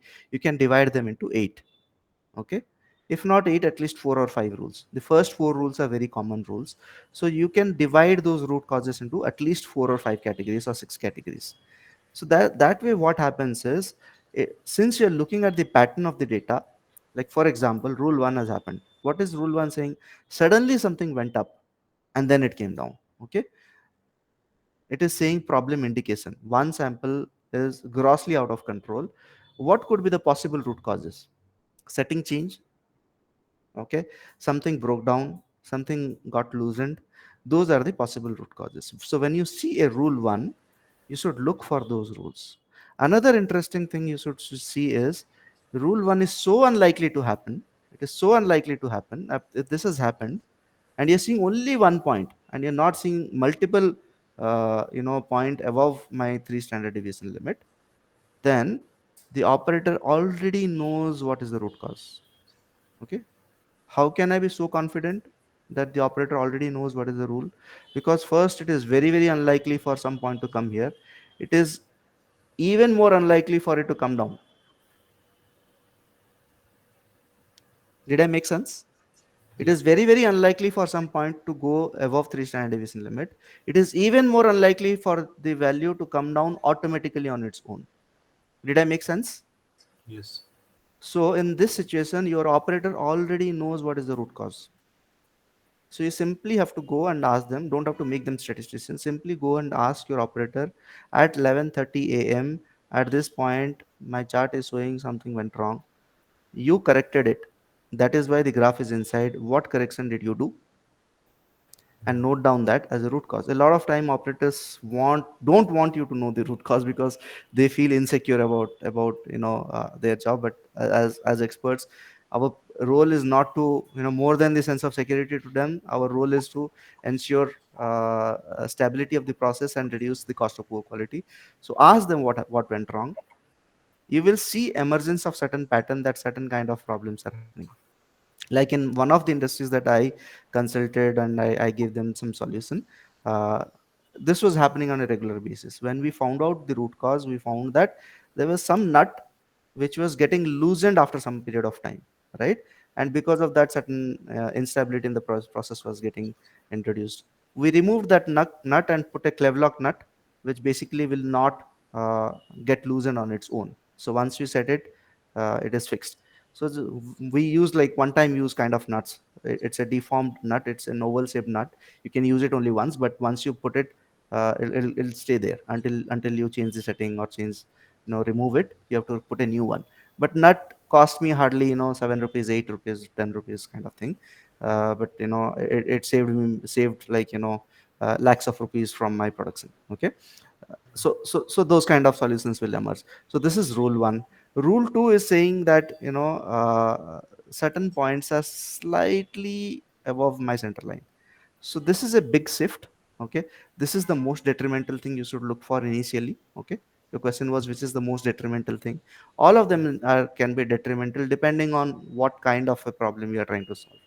But for example, rule 2 is a harmless kind of a instability. Why is it harmless?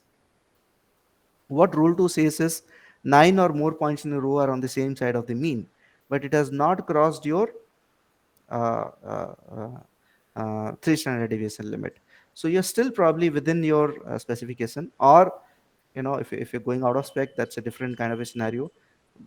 But this kind of scenario is saying there is a slight change in setting. Otherwise, your mean couldn't have shifted. You getting? So you should look for slight changes. You do not want this to happen, but sometimes it happens also. You can probably say, okay, I can live with it. I will change the setting after the changeover happens because I do not want to disturb my process. Okay. But anyway, you can reset your control limits if this is the situation. Okay.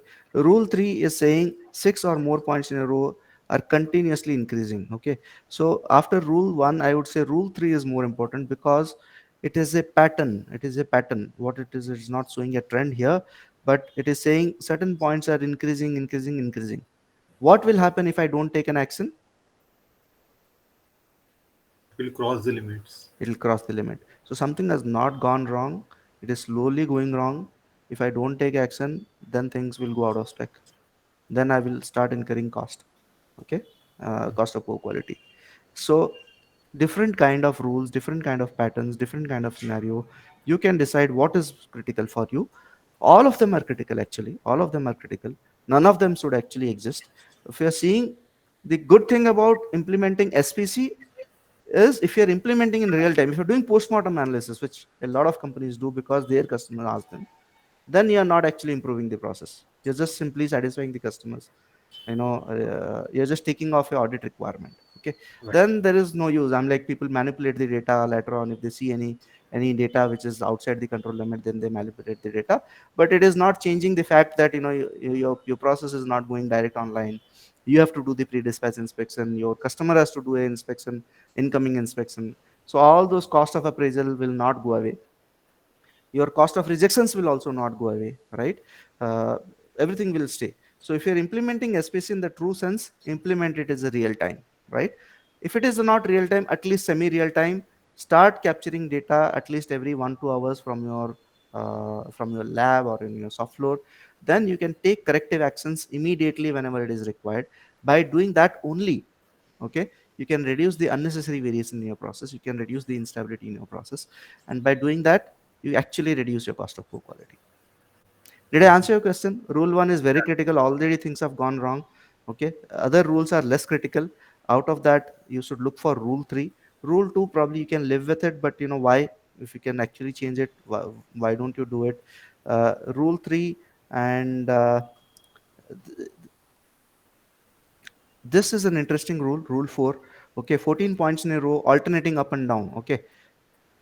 This is a situation where a newcomer could be there, like or probably an operator who is overly concerned about ensuring quality. So every time something goes up, that guy brings down, something comes down, it brings up. So he is lacking in knowledge. That variation is bound to be there. When you have rule 4, okay, this is an opportunity for you to increase your CPCPK values. Okay, rule 4. Why? Because when you have alternating values, and you see it very frequently, you have somebody in the process who is actually unnecessarily tinkering with the process. Or it could be a mix up like output from two different nozzles, right? They're one time they're taking from nozzle A, one time from nozzle B, one time from nozzle A, another time from nozzle B. So different kind of patterns. But if it is not the case, if they're not doing any mistake in the data collection, then this is a situation where your operator is introducing additional variation into your process by trying to control where you don't need to control. Okay, so there are different kind of rules. We will have a different session where we will delve in depth into different kind of rules and all. Today's session was focused on the principle behind those rules. Okay. Perfect. Yeah. Thank you. Yeah. Any other question? Anybody?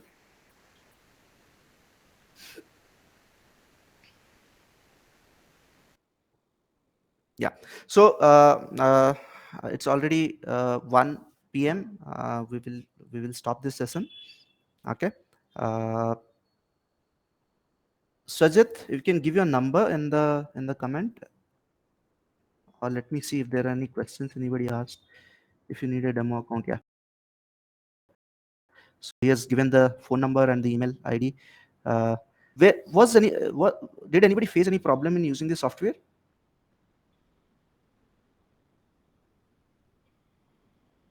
Okay. So thanks everybody. You have 14 days of trial. Please use it. We will. Thanks Sagar. So we will use this. I'll stop presenting. Okay.